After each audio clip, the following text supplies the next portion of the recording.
My name is Shelby Parker, and I am 30 years old. On a freezing Tuesday morning, just weeks before the peak holiday freight season, my older brother fired me from our family warehouse business. He sat behind our father old oak desk, slid a printout across the wood, and told me I was a liability because I worked a second job. He called me disloyal. He told his wife I could no longer be trusted to run his operations. I did not argue. I simply unclipped my warehouse keys, my scanner badge, and my freight radio and set them on his desk. I walked out of the building, leaving him in total control. I thought he had won. I thought 8 years of my life had just been erased by his arrogance.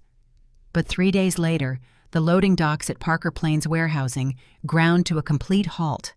Every single regional carrier refused to back their trucks into his bays because they did not work for him.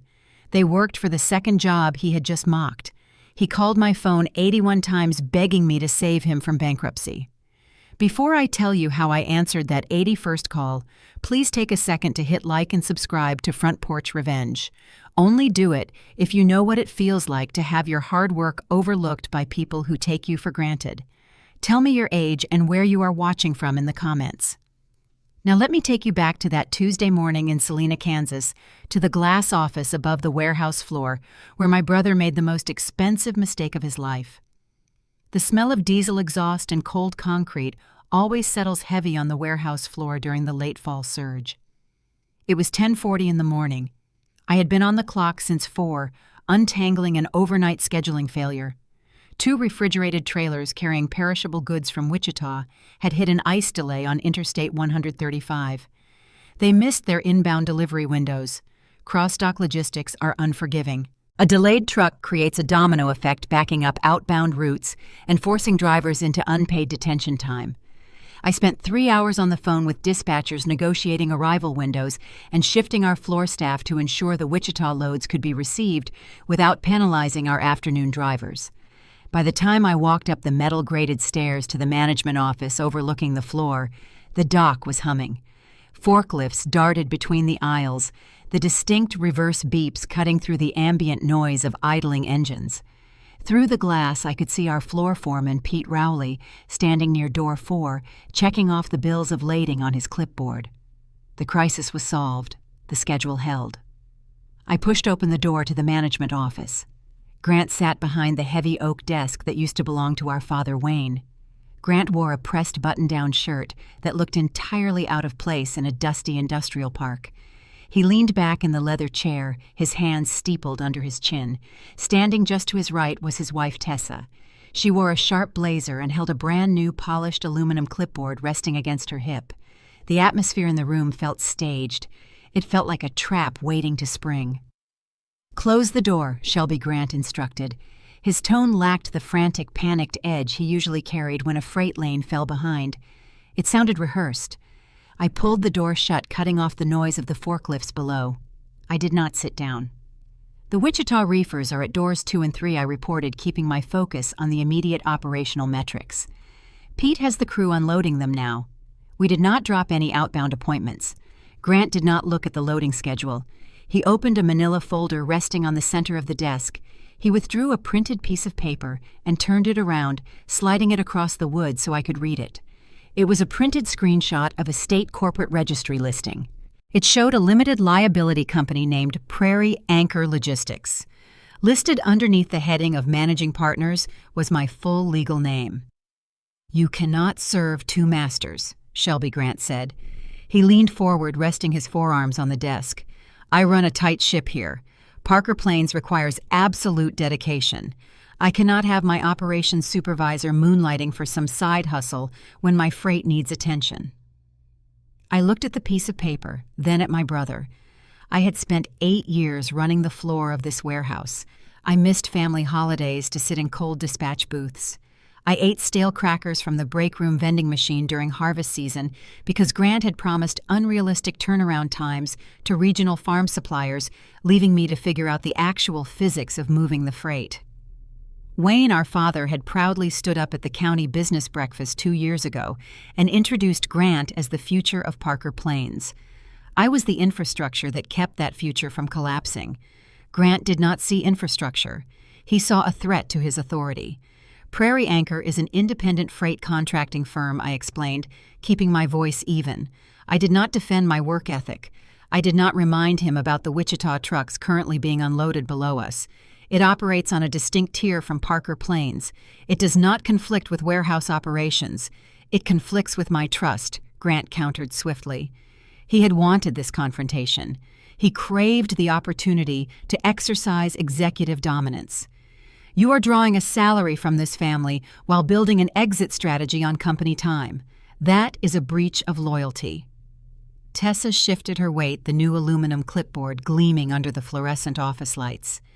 Grant needs someone loyal in operations, Shelby, she added. Her voice carried a thin, patronizing sympathy. We need a supervisor whose focus is not divided. It is not fair to the crew, and it is not fair to the family. I looked at Tessa, noting the clipboard in her hands.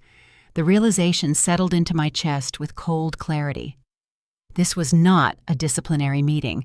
This was a succession plan.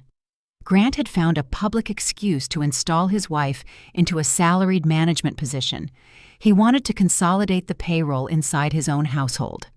He assumed that because I managed schedules and answered phones, my job was merely administrative. He thought a clipboard and a title were all Tessa needed to command the floor. You are terminating me, I stated. It was a fact, not a question. I am protecting the business, Grant corrected, attempting to wrap the betrayal in corporate language. We are letting you go effective immediately. Tessa will assume operations oversight. The sting of the insult was sharp.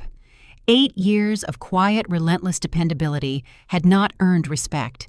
It had only convinced my brother that I was a utility he could discard the moment he found a cheaper, more compliant alternative. I did not argue. I did not list the hours of unpaid overtime or the vendor relationships I had salvaged after Grant made arrogant missteps. Negotiating with a man who has already decided your worth is a waste of leverage. I reached down to my belt. I unclipped the heavy brass keyring holding the master access to the facility gates. I set it on the oak desk. The metal chimed against the wood. Next, I unpinned my scanner badge, laying the plastic card neatly beside the keys. Finally, I unhooked the bulky two-way freight radio, the lifeline connecting the office to the dock crew. I placed it gently next to the badge. All right, I said. Grant blinked. The smooth, rehearsed confidence faltered for a fraction of a second. He had expected tears. He had anticipated a desperate defense or an angry sibling shouting match that he could use to justify his decision. He did not know how to process a quiet, forensic surrender. I turned away from the desk and looked through the glass window overlooking the floor. Down below, Pete Rowley was directing a pallet jack toward the staging area. He glanced up toward the office, catching my eye. He offered a brief, familiar nod. I did not wave back. I would not subject myself to a public spectacle in front of the men and women I respected. I opened the door and walked down the metal-grated stairs.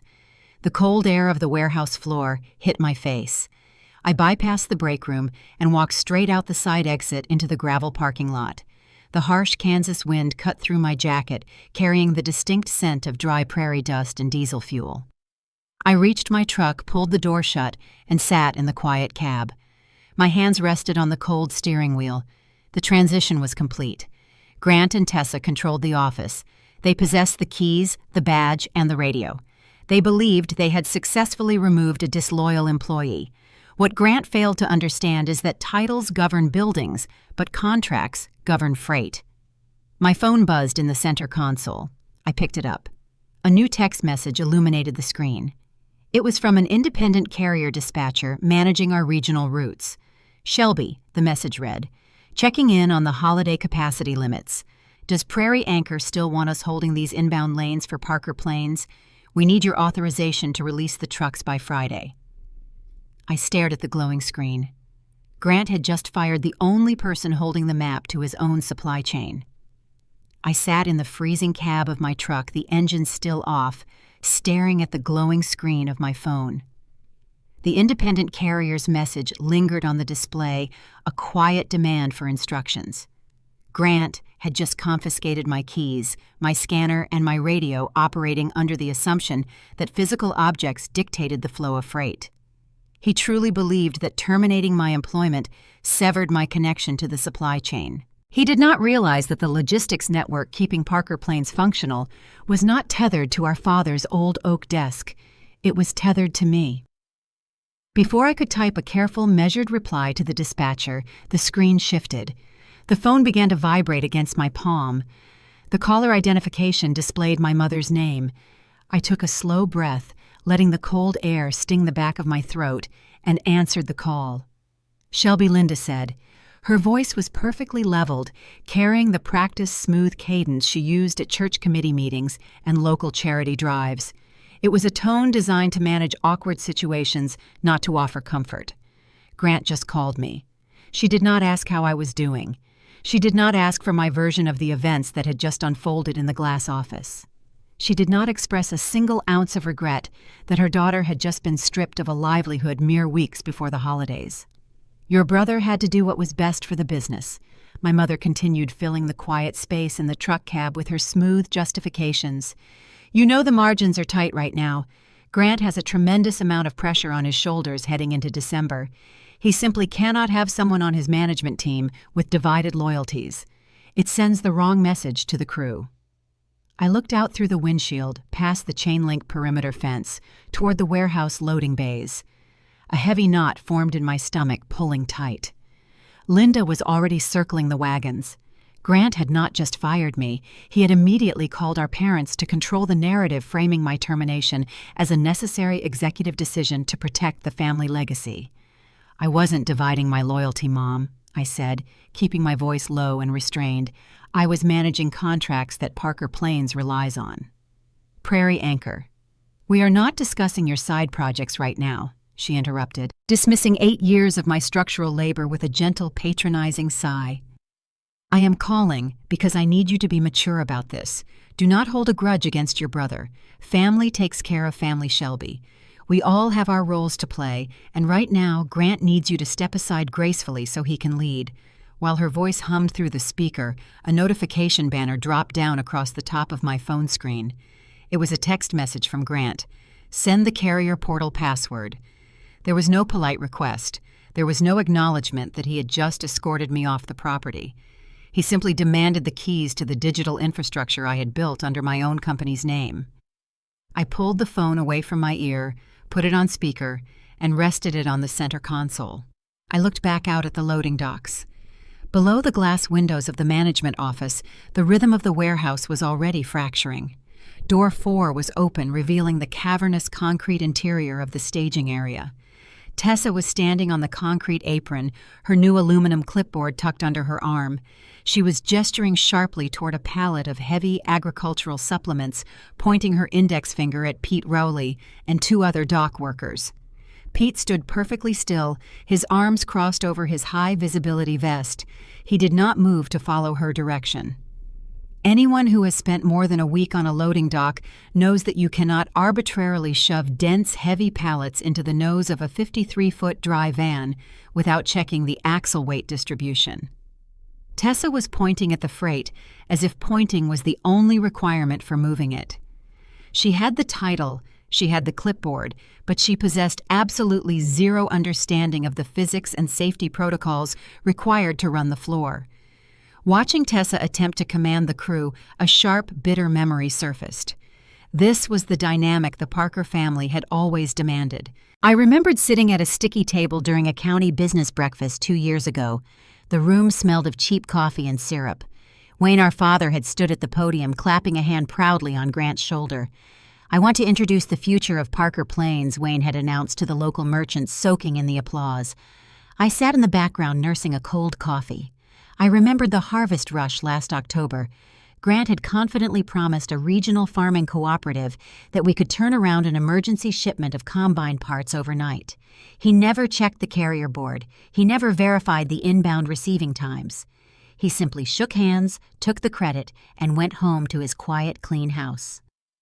I stayed in the dispatch booth until 9 o'clock at night, eating stale peanut butter crackers from the vending machine, calling in favors from independent drivers, and personally rerouting trailers just to keep his reckless promise from destroying our reputation. Grant expected me to surrender the portal password today because he had never been forced to earn his access. My invisible labor had always been his safety net. "Shelby, are you listening to me?" Linda asked, her voice echoing tinny and small from the speaker on the console. "We are having dinner on Sunday. I expect you to be there. Do not make this harder than it needs to be." "I have to go." "Mom," I said. I ended the call before she could issue another command. I picked up the phone and opened the text thread with my brother. Grant viewed my silence over the past few minutes as hesitation. He thought I was sitting in the parking lot, appropriately chastised, preparing to hand over the digital keys to Prairie Anchor Logistics just because he demanded them. He thought the second job he had just mocked and used as grounds for my termination was something he was entitled to confiscate. I typed a single brief reply. "I no longer work there." I hit send. I did not log into the carrier portal. I did not authorize the transfer of my proprietary routing software. I enforced the exact boundary he had drawn when he demanded my warehouse keys. Next, I opened a new message thread and found Pete Rowley's contact. Pete had backed me up on the floor for years. He knew the inventory better than anyone, and I knew Tessa's sudden, chaotic instructions would put him in a terrible position. "I'm sorry, Pete," I typed. "I can't direct Parker employees anymore. I'm gone." I watched the screen fighting a deep ingrained urge to open my email application and notify our primary customers. My thumb hovered over the icon. If I emailed the regional farm suppliers and the independent carriers right now outlining that I was no longer overseeing the Parker Plains docks, I could protect my own logistics reputation immediately. But the heavy conditioning of my Midwestern upbringing pulled me back. My family had spent a lifetime teaching me to absorb the impact of Grant's mistakes to protect our father's company name. Even sitting in the freezing truck freshly unemployed and betrayed, a part of me still hoped this conflict could remain contained. I foolishly believed that if I simply walked away and kept quiet, Grant would eventually realize his error, or at least figure out a way to manage the floor without dragging our clients into a public scandal. I chose not to send the emails. I chose to stay quiet. It was a deeply ingrained, familiar mistake. Through the windshield, I saw Pete pull his phone from his pocket. He looked at the screen, reading my text. His shoulders slumped. He looked away from Tessa, staring out across the gravel lot directly toward my parked truck. He did not say a word to the new operations manager. He just shook his head, turned around, and walked back into the warehouse, leaving Tessa standing alone on the apron with her useless clipboard. My phone buzzed in my hand, vibrating with sharp, immediate aggression. It was Grant. He had not accepted the boundary. He did not view my refusal as a legal or professional reality. To him, my failure to immediately surrender my independent company's assets was nothing more than an act of petty sibling defiance. I looked down at the illuminated screen, reading the new text message. "Stop being petty and send the password before the Topeka truck gets here." I put the truck in gear and pulled out of the gravel parking lot, merging onto the cracked asphalt of the Salina Industrial Corridor. I drove past the towering concrete grain elevators that cast long, rigid shadows across the road and over the steel rail spurs that crisscrossed the edge of town. The Kansas sky was a pale, bruised gray, threatening an early winter freeze. I kept my eyes fixed on the highway shoulder, listening to the steady hum of the engine, trying to put physical distance between myself and the glass office I had occupied for the last 8 years. I was officially unemployed, but the adrenaline of the morning's freight crisis had not left my system. The mental ticker tape of arrival times, dock assignments, and carrier routes still scrolled relentlessly through my head. My phone began to ring before I even reached the interstate on ramp. I glanced at the display resting in the center console. I expected to see Grant's name, ready to deliver another barrage of texted demands for my routing passwords. Instead, the screen showed Pete's number. I let it ring 3 times. I had just texted him that I could no longer direct the employees. Answering the call violated the very boundary I had just established in the parking lot. But Pete was not a desk manager. He was a floor foreman with 2 kids and a mortgage, a man who worked 12-hour shifts on cracked concrete. If he was calling me this soon, something was unraveling. I reached over and pressed the answer button, leaving the phone on the speaker setting. I did not even have time to say hello. The chaotic, deafening roar of the warehouse floor flooded the cab of my truck. I heard the sharp, frantic hissing of air brakes releasing the deep, guttural idle of two diesel rigs parked too close together and the relentless, overlapping reverse alarms of the Toyota forklifts. It did not sound like a managed facility. It sounded like a gridlock. Through the mechanical noise, I could hear Tessa's voice echoing from the loading apron. She was shouting at someone, her tone shrill and defensive, completely lacking the calm, authoritative rhythm required to de-escalate an angry freight driver. "Shelby," Pete said, his voice tight with stress, practically shouting into the receiver, to be heard over the idling engines. "I know you do not work here anymore, but nobody down here knows what she is doing." I slowed the truck, pulling onto the wide gravel shoulder of the highway, shifting into park. "What is happening, Pete?" "Everything is bottlenecking at once," he explained, his breathing heavy, as if he had been sprinting between the bays. "That Topeka truck just bumped door 3. The manifest says it is carrying perishable grocery displays, but Tessa doesn't know where to stage it. She told the Hutchinson driver at door 2 he had to pull out and wait in the yard so she could shuffle the floor. He has been on the clock for 3 hours.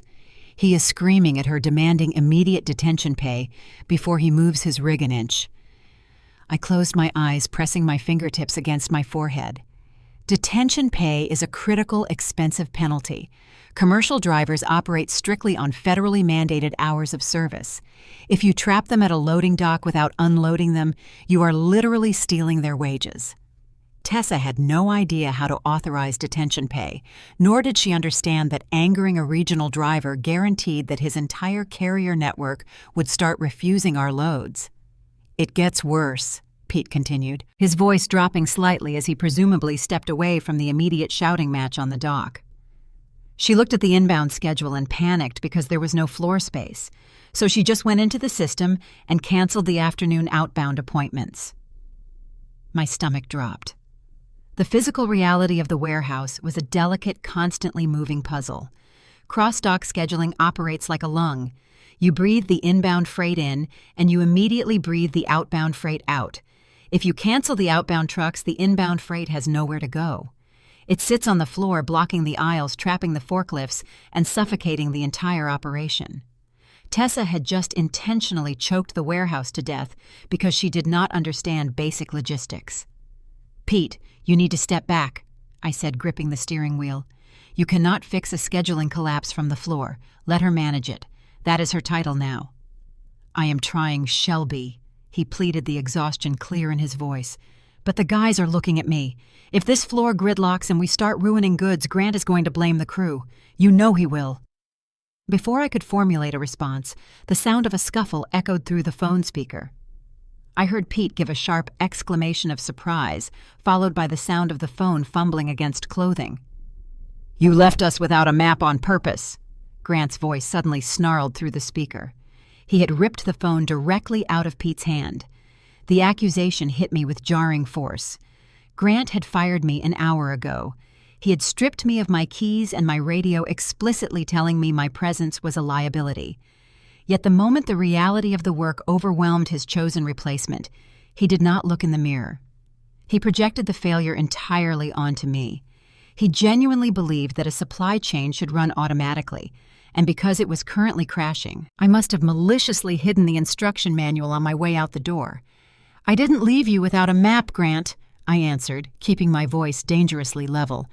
"I left you with exactly what you asked for, a clipboard and a loyal wife." "Stop playing games," he demanded, his voice echoing slightly, indicating he was standing right in the middle of the concrete dock. "Tell Pete how to clear these bays. Tessa is trying to organize the floor, but these drivers are being hostile." The drivers were not being hostile. They were trying to do their jobs while an amateur issued impossible commands. My instinct was to hang up. Leaving quietly had been a choice to preserve my own dignity. But listening to the chaos unfold over the speaker, I realized my silence was not protecting anyone. It was leaving innocent workers and drivers trapped in the crossfire of Grant's arrogance. I could not bring myself to let the crew take the fall, nor could I allow thousands of dollars in perishable freight to rot on a concrete floor just to prove a point. My professional discipline, honed over 8 years of fixing emergencies, overrode my desire to let him fail. "I am not managing your warehouse, Grant," I stated firmly, establishing the boundary. "But I will give you one safety instruction, because I am not going to let Pete's crew take the blame for ruined freight." Grant let out a huff of impatient breath, waiting. "Do not let her unload the Topeka truck," I instructed, speaking slowly so there could be no misunderstanding. "Those are temperature-sensitive goods. If you pull them onto an ambient dock without an outbound reefer trailer ready to receive them, they will spoil in 2 hours. Tell Pete to check the bill of lading on every single pallet before he opens the doors. Keep the goods inside the climate-controlled trailer until you figure out how to UN cancel the outbound routes she just deleted. Just log into the portal and fix the outbound routes for us," Grant demanded immediately, entirely missing the point of the safety warning. He took my limited humane instruction and instantly tried to leverage it into unpaid remote labor. He twisted my concern for the freight into an assumption that I was still at his disposal. I reached for the button to end the call, disgusted by my own willingness to help a man who had just discarded me. But before my finger could touch the screen, a new voice cut through the background noise of the warehouse. It was loud, furious, and carried the distinct booming projection of a veteran truck driver standing his ground on a loading dock. It was loud enough to be heard perfectly over the phone. "I do not care what your clipboard says, lady," the driver yelled. "If Prairie Anchor did not clear this, I am not opening my trailer." I ended the call immediately, cutting off the sound of the angry driver and Grant's frustrated breathing. The silence inside the cab of my truck was sudden and sharp. I merged back onto the highway, keeping my speed steady, as I drove back toward the residential side of Salina. The Kansas wind pushed hard against the side of the vehicle, rattling the windows. I stared straight ahead, navigating the familiar route, while my phone vibrated constantly against the center console. The notifications were no longer just coming from Grant or my mother. The problem was accelerating past the borders of the warehouse. By the time I unlocked the door to my apartment, the afternoon sky was already turning a dull, flat gray. The small living room felt cold. I did not bother turning on the lights. I walked straight to my desk, opened my laptop, and logged directly into the Prairie Anchor secure email portal. While the screen loaded, casting a pale blue glow across the dark room, my phone buzzed again. This time it was a picture message from Pete Rowley. I opened the image. It was a photograph taken from the far corner of the warehouse floor. It showed the main row of loading bays. Doors 1 through 3 were completely empty, the rolling steel shutters pulled shut against the cold. Doors 4 and 5 were blocked by 2 53-foot dry vans, their rear doors closed, the drivers clearly refusing to back into the dock locks. Between the idle trailers and the empty bays, a massive bottleneck of shrink-wrapped pallets sat stranded on the concrete apron. Looking at the photo, a deep ache settled into my chest. I had spent 8 years building the reputation of that floor. I knew the name of every driver who bumped those docks. I knew exactly how to sequence the inbound freight so the outbound trucks could hit the highway before sunset. I had spent countless hours optimizing that space, turning a dusty regional warehouse into a reliable distribution hub. Seeing it paralyze the workflow completely shattered in a matter of hours felt like watching something I had built with my own hands being carelessly torn down. Grant had thrown me out, but the empty doors proved he had no idea how to replace me. A new voicemail notification popped up on the screen. It was from Earl Blevins, a veteran fleet owner who operated a dozen trucks running critical routes between Kansas City and Denver. I hit play. "Shelby?" Earl's voice sounded exhausted and impatient over the static of a truck cab radio. "I have 2 drivers sitting in the yard at Parker Plains. Your brother is telling them to back in and unload. I am calling to tell you I cannot tender this freight under Parker authority. The insurance and liability riders are tied to your company, not without Prairie Anchor release. Tell Grant to stop banging on my driver's windows. We hold until you clear the lane." Before the voicemail even finished, an urgent message from Janice Harlan flashed across my laptop screen. Janice managed supply chain operations for Flint Hills Farm Supply, one of the largest agricultural retail chains in the Midwest. They depended on us to stage their seasonal inventory. Shelby Janice wrote, "I am getting conflicting reports from dispatch. Is Parker Plains still under your routing umbrella? I have 3 shipments of winter feed supplements en route, and I need to know who is signing for them. The situation had officially scaled from a localized warehouse dispute into a regional holiday freight crisis. The independent carriers and the major customers were bypassing Parker Plains entirely. They did not view my brother's title as a guarantee of service. They viewed Prairie Anchor as the contractual authority. They trusted the network I had built, not the last name Grant had inherited. I picked up my phone, took a screenshot of Earl's voicemail transcription, and attached it to a new text message. I sent it directly to Grant. I did not include a long, emotional explanation. I typed a single declarative sentence. This is not sabotage. This is carrier authority. I set the phone down. I did not want to argue with him. I did not want to read his inevitable, furious reply. I needed to talk to the only person who understood the full contractual architecture of what was currently failing. I dialed Marilyn Doyle. Marilyn was my business partner, a retired railroad logistics manager who had helped me establish the structural foundation of Prairie Anchor. She rarely panicked, and she did not tolerate excuses. She answered on the second ring. "I see the emails," Marilyn said. Her voice was steady, carrying the brisk, unvarnished efficiency of a woman who had spent 30 years negotiating with freight conductors. "The network is seizing up. Earl is holding his fleet and Janice is asking questions." "Grant fired me this morning, Marilyn," I said, leaning back against the edge of the desk, rubbing the tension from my eyes. "He found the Prairie Anchor registry. He told me I could not serve 2 masters and handed the floor over to Tessa. I left the keys on his desk." Marilyn let out a slow, heavy breath. She did not sound surprised. "Your brother always did confuse a nameplate with actual leverage. He fired the only person legally authorized to release the carrier holds for the central routes. I gave Pete one safety instruction to stop Tessa from ruining a perishable load." I admitted, my voice dropping. "But the floor is gridlocking. If I don't send a blanket email to the carriers and the customers right now explaining that I am no longer supervising Parker Plains, the whole holiday schedule is going to crash. People are going to miss deliveries." "Hold off on the blanket email," Marilyn instructed sharply. I frowned, staring at the glowing laptop screen. "I have to tell them, Marilyn. If I don't, Grant is going to blame me for every missed appointment." "He is already blaming you," Marilyn countered. "But you need to understand the scale of what is actually happening. Honey Grant is not just missing appointments. He has been selling capacity like he owns your roads." A cold spike of adrenaline hit my stomach. "What do you mean?" "I have been reviewing the inbound holiday manifests for the last hour," she explained, the sound of papers shuffling in the background. "The volume of freight currently routing toward Salina far exceeds the physical capacity of the Parker Plains warehouse. Grant didn't just book a few extra trucks. He secured massive seasonal contracts with regional retailers over the last month. He can't fulfill those contracts," I said, my pulse quickening. "We don't have the dock space or the workforce to turn that much freight." "He knows that," Marilyn replied. "He sold those contracts based on the assumption that you would seamlessly integrate the Prairie Anchor overflow network to handle the surge. He used your infrastructure as his selling point.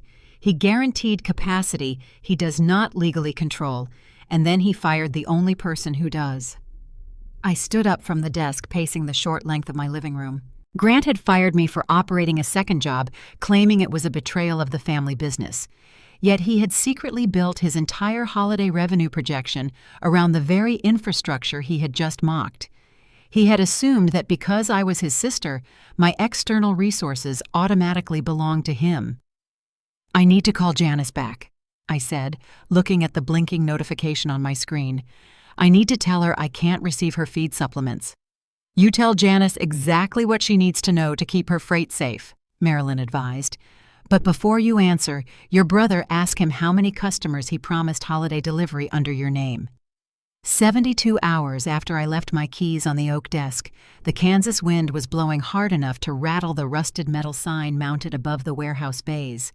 The old Parker Plains logo groaned against its bolts, a steady metallic scraping that carried across the industrial lot. I pulled my truck onto the gravel apron just past the main gate and shifted into park. I did not turn off the engine. I had no intention of going inside the building, and I was not there to ask for my job back. The yard was an absolute disaster. Trailers were parked at haphazard angles, occupying space that should have been kept clear for forklift turnarounds. Drivers were pacing outside their cabs, their breath pluming in the freezing morning air. The structural rhythm of the facility had completely collapsed. I stepped out of my truck, pulling the collar of my jacket tight against the chill. Earl Blevins was waiting for me near door 2. He stood beside the massive front grille of a mud-splattered Peterbilt, wearing a faded canvas work coat and a battered seed cap pulled low over his eyes. His driver sat inside the cab, the heavy diesel engine rumbling in a low, agitated idle. Earl owned the rig, and he had driven down to Salina personally because he refused to let his equipment sit hostage on a disorganized lot for another day. He had called me an hour earlier demanding a face-to-face release. "I appreciate you coming down, Shelby." Earl said, his voice gravelly and worn. He did not offer a smile. "I can't leave this trailer sitting here. My guy has been off the clock for 2 days waiting for a dock assignment. Dispatch inside keeps telling him to back in, but they won't sign the liability waiver. I am not breaking the seal on those doors until I have a clear chain of custody." "I have the Prairie Anchor release right here on my phone, Earl," I said, pulling my device from my pocket. "I will authorize the movement for this specific bill of lading. You will be covered under our insurance rider." Before I could open the carrier portal, the heavy metal door at the top of the management stairs banged open. The sound cracked like a gunshot across the yard. Grant marched down the grated metal steps, taking them 2 at a time. His face was flushed a dark, furious red against the biting cold. Tessa was right on his heels, clutching her aluminum clipboard tightly against her chest. She looked entirely exhausted, her polished management facade fractured by 3 days of relentless, unmanageable logistics. They crossed the gravel lot with aggressive, hurried strides. On the loading dock above us, the reverse beeps of a forklift suddenly cut out. The heavy thud of pallets being dropped onto concrete ceased. Pete Rowley stepped up to the edge of the dock, resting his hands on the yellow safety railing. Several other dock workers paused, pulling off their work gloves, watching the confrontation unfold. "What are you doing in my yard?" Grant demanded, stopping a few feet away. He pointed a finger at me, his voice carrying easily over the idling diesel engine. "You don't work here anymore. You don't get to show up unannounced just to humiliate me in front of my crew." I looked at him, feeling a deep, hollow ache settle in my chest. He was entirely blind to the reality of the crisis. He looked at a gridlocked yard, hundreds of thousands of dollars in stalled freight and frustrated carriers, and he somehow concluded that the entire situation was a personal insult engineered by his sister. He genuinely believed I had driven down here to gloat. "I am not here for you, Grant," I said, keeping my tone perfectly level. I gestured toward the truck. "Earl called me. His driver is trapped in your yard because you cannot legally receive his freight. I am the operations director of this facility." Grant snapped, squaring his shoulders. He turned his attention to Earl, attempting to project the booming patriarchal authority our father used to command. "Earl, I told your driver to bump door 2 an hour ago. Back the rig in and my guys will unload it. We handle the paperwork internally." Earl did not flinch.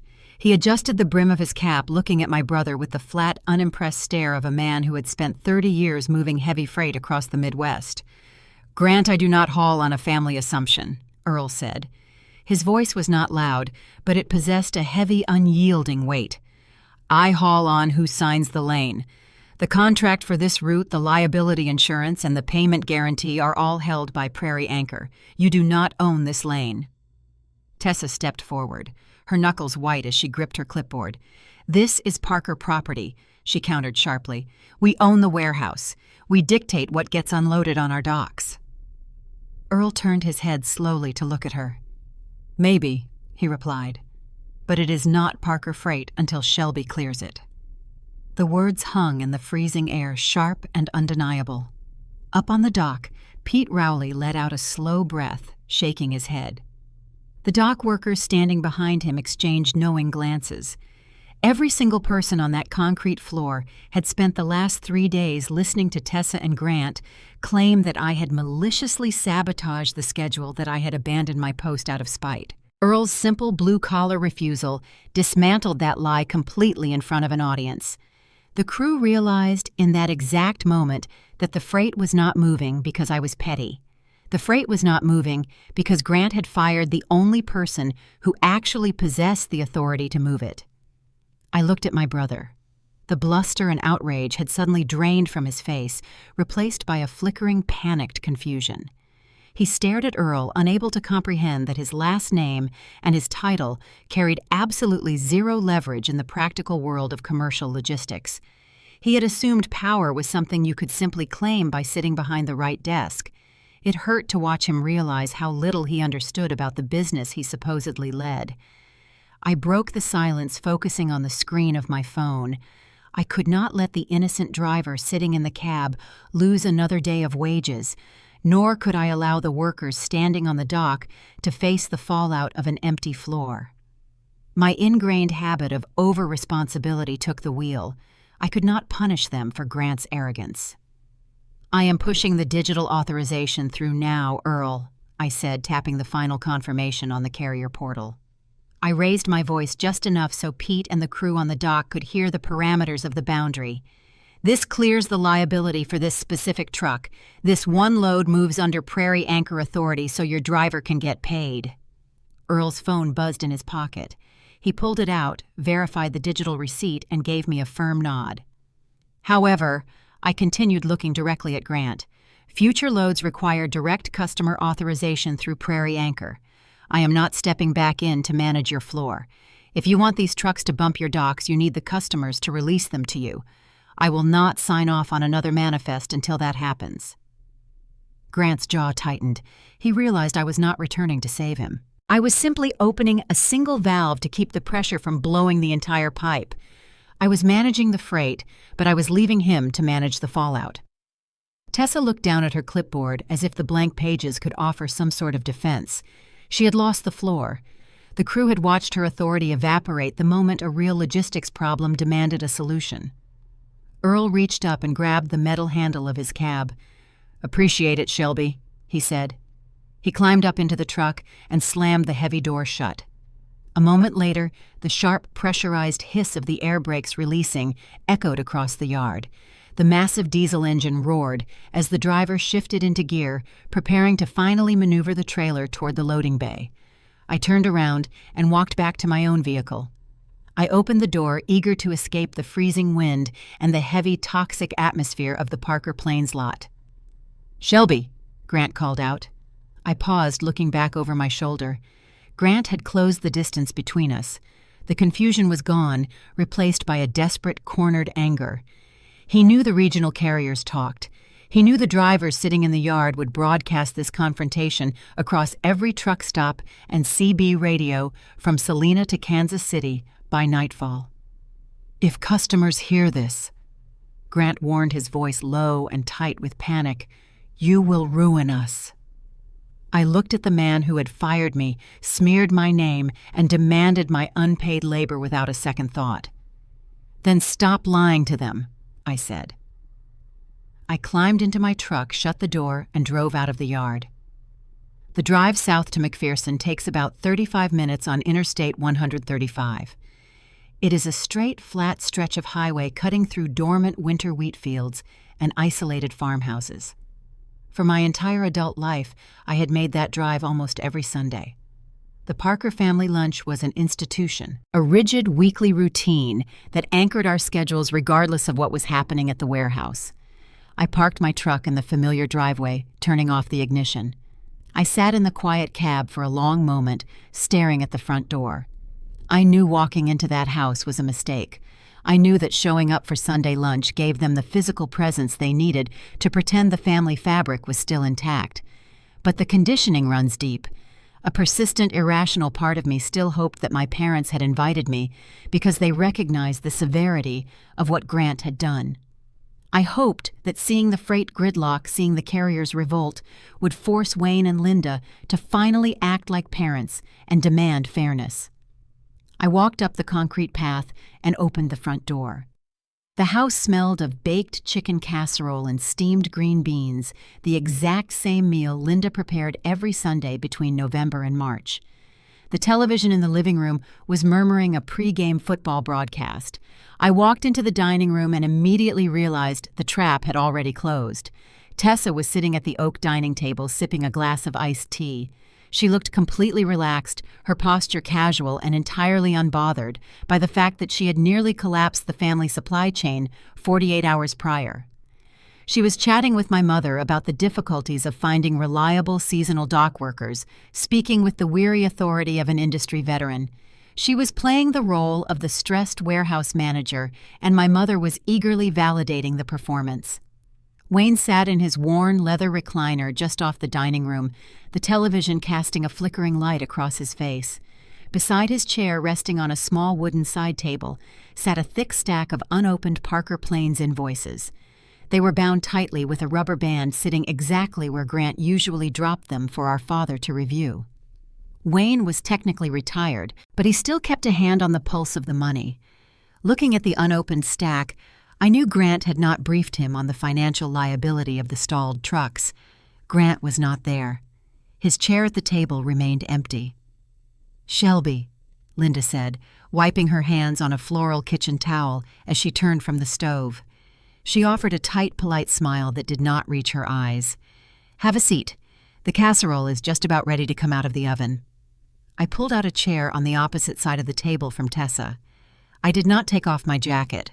I looked around the room, taking in the framed photographs lining the hallway. There was Grant in his high school baseball uniform, Grant shaking hands with the mayor at his college graduation. In the few photos where I was present, I was always standing in the background, a supporting character in the gallery of my brother's achievements.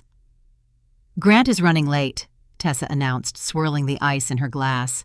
She offered me a sympathetic, entirely manufactured sigh. "He had to take a few emergency calls. The holiday surge is really testing our capacity limits this year. You know how chaotic it gets when the farm supply orders back up." I stared at her. She was speaking to me as if I were a distant relative who casually observed the business from the outside, rather than the person who had built the very schedule she was currently failing to execute. "The capacity limits are fine, Tessa," I said, keeping my voice flat and completely devoid of emotion. "The freight is backing up because you canceled the outbound lanes." Tessa's polite smile vanished. She opened her mouth to argue, but Linda quickly stepped out of the kitchen, carrying a heavy Pyrex dish, using 2 quilted oven mitts. She set the steaming casserole down in the center of the table with a loud, authoritative thud. "We are not doing this today," Linda declared, her voice carrying the sharp, uncompromising tone of a mother shutting down a petty childhood squabble. She took her seat at the head of the table. "We are family. Families have disagreements, but we do not let business ruin our Sunday dinner." I looked at the steaming food, my stomach twisting into a tight, cold knot. "This isn't a disagreement, Mom. Grant fired me because I own a contracting firm. Then he kept using my firm's name to move his freight. He stood in the yard on Friday and tried to bully a driver who legally works for me." "You can be hurt after Christmas," Linda said. The sentence landed on the table heavy and suffocating. She did not deny what Grant had done. She simply dictated the schedule on which I was allowed to feel the damage. "Right now, your brother needs you." Linda continued spooning green beans onto a porcelain plate. "The warehouse is in a very vulnerable position. Grant is trying to prove to the regional suppliers that Parker Plains can handle the next tier of expansion. He cannot do that if you are out there pulling carriers away from his docks out of spite. You need to put your pride aside and support him." "I am not pulling carriers away," I answered, the disbelief thickening my voice. "The carriers are refusing to bump his docks because he doesn't hold their contracts. I do." From the living room, the squeak of the leather recliner interrupted the conversation. Wayne pushed himself up from the chair and walked slowly into the dining room. He adjusted the faded agricultural seed cap he wore indoors, and out his eyes cast downward toward the polished hardwood floor. He pulled out his chair and sat down heavily. "Your brother is not built like you, Shelby," Wayne said. He did not look at me. He stared at the steam rising from the casserole dish. The words hit me with a profound, quiet devastation. For 8 years, I had worked 12-hour shifts in freezing dispatch booths. I had negotiated contracts, managed payroll, and salvaged disastrous logistical errors to ensure the Parker Plains name remained credible. Wayne knew exactly how much labor I absorbed, and in one sentence, he erased all of that effort, reducing my relentless discipline to a mere genetic trait. By claiming I was simply built for the hardship, Wayne absolved Grant of his incompetence. It was the ultimate enabler's excuse. Because Grant was fragile, he was entitled to my protection. Because I was capable, I was obligated to bleed for him. My strength was the exact reason they expected me to sacrifice myself again. I set my hands flat on the edge of the dining table. I looked from Wayne to Linda and finally at Tessa, who was watching the exchange with a quiet, satisfied smirk. "Is Grant coming here to apologize?" I asked, my voice deadly calm in the quiet dining room. "Or is he coming here to ask for my routing passwords?" Silence filled the space. The clinking of silverware stopped. Wayne rubbed his thumb along the brim of his seed cap. Linda looked away suddenly, very interested in smoothing a wrinkle out of the tablecloth. "That's what I thought," I said. I pushed my chair back, the wooden legs scraping harshly against the floor. I stood up. "Let me be very clear so there is no misunderstanding," I announced, looking down at my parents. "I am not providing blanket cover for Parker Plains. I am not stepping back into the shadows so Grant can pretend he fixed this. If there is emergency freight that needs to move to keep innocent drivers paid and store shelves stocked, I will handle it. But I will speak directly to the customers whose shipments are affected. I will communicate exclusively as Prairie Anchor Logistics. I will not route a single pallet through Grant. Shelby, do not walk out of this house." Linda warned, her voice rising in sudden panic as she realized the family guilt trip had failed to secure my compliance. "If you refuse to help him privately, you are going to embarrass this family in front of the entire county." Before I could answer, the heavy oak front door banged open. Grant rushed into the entryway. He did not bother wiping the slush off his boots. He looked entirely frantic, his chest heaving under his unzipped winter coat. His face was pale, the arrogant, polished facade he had worn in the management office completely stripped away. He held his smartphone in a white-knuckled grip. He stopped in the archway of the dining room, staring directly at me, completely ignoring the tension radiating from the dinner table. "Janice Harlan just called my personal cell," Grant said, his voice breathless and cracking with sheer, unfiltered panic. "She is threatening to pull the whole farm supply order if you do not call her by morning." I walked past Grant without a word, pushing through the front door and letting it slam shut against the winter air. I climbed into my truck, started the engine, and pulled out of the driveway before my father or my brother could follow me into the yard. I drove north on the highway for 20 minutes as the prairie dusk settled over the landscape, painting the sky a deep, bruised purple. I needed to pull over before the adrenaline crash hit my system. I exited the interstate near a dusty rural crossroad and parked beside a small, fluorescent-lit gas station. The lot was empty save for an old, rusted pickup truck idling near the diesel pumps. I turned the heater up, bought a bitter, lukewarm coffee from the convenience store, and retreated to the cab of my truck. I set the coffee in the cup holder. I looked at my phone resting on the passenger seat. The screen was flashing, continuously vibrating, with a frantic, desperate rhythm against the upholstery. Grant had started calling the moment my taillights disappeared from the driveway. He did not leave a single voicemail during the first wave. He just hit redial, hoping the sheer, overwhelming volume of the notification tone would force me to answer out of sheer annoyance. The missed call log climbed steadily. 17. I watched the screen fade to black, only to instantly light up again. He followed the calls with rapid-fire text messages, oscillating wildly between demanding patriarchal anger and pathetic begging. "You are destroying the family legacy, Shelby. Answer the phone, please. Janice is threatening to pull the contract. Just log in and clear the routing. Dad is furious. You are acting like a child. I need your help. Just one phone call to Flint Hills, please." I sat in the cold cab, drinking the terrible coffee, watching the digital counter track the collapse of his ego. 32 calls. 49. He was drowning, and he was furiously attempting to drag me back into the water to serve as his life raft. He fired me for working the exact job he now desperately needed to save his holiday revenue. My second job was no longer a side hustle to be mocked. It was the entire infrastructure holding up his promises. When the missed call counter hit exactly 81, I picked up the phone. I did not want to speak to him alone. I needed a witness to the admission I was about to drag out of him. I merged a call to Marilyn, pressing the mute button on her line so she could listen silently in the background. Then I accepted Grant's 80-second attempt. "Shelby," Grant blurted out the word, tumbling from his mouth the second the connection opened. He sounded out of breath, as if he had been physically running instead of just pacing his living room. "Thank God. You have to call Janice Harlan right now. You have to tell her the delay is a routing glitch on your end. Tell her Prairie Anchor had a server issue." "I am not lying to Flint Hills Farm Supply, Grant," I said, my voice steady in the quiet cab. "Janice knows the freight is stalled at your docks, not on my servers. What did you promise her?" "I promised her we could handle the entire winter feed supplement inventory." He confessed, the panic sharpening his tone. "But it isn't just Flint Hills. Prairie Chapel Co-op is expecting 4 trailers of fertilizer by Wednesday. The discount retail chain in Wichita needs their holiday displays staged by tomorrow afternoon. They are all demanding confirmation, and they won't accept Tessa's signature on the manifests." I closed my eyes, pressing my forehead against the cold steering wheel. The sheer volume of the freight he had committed to was staggering.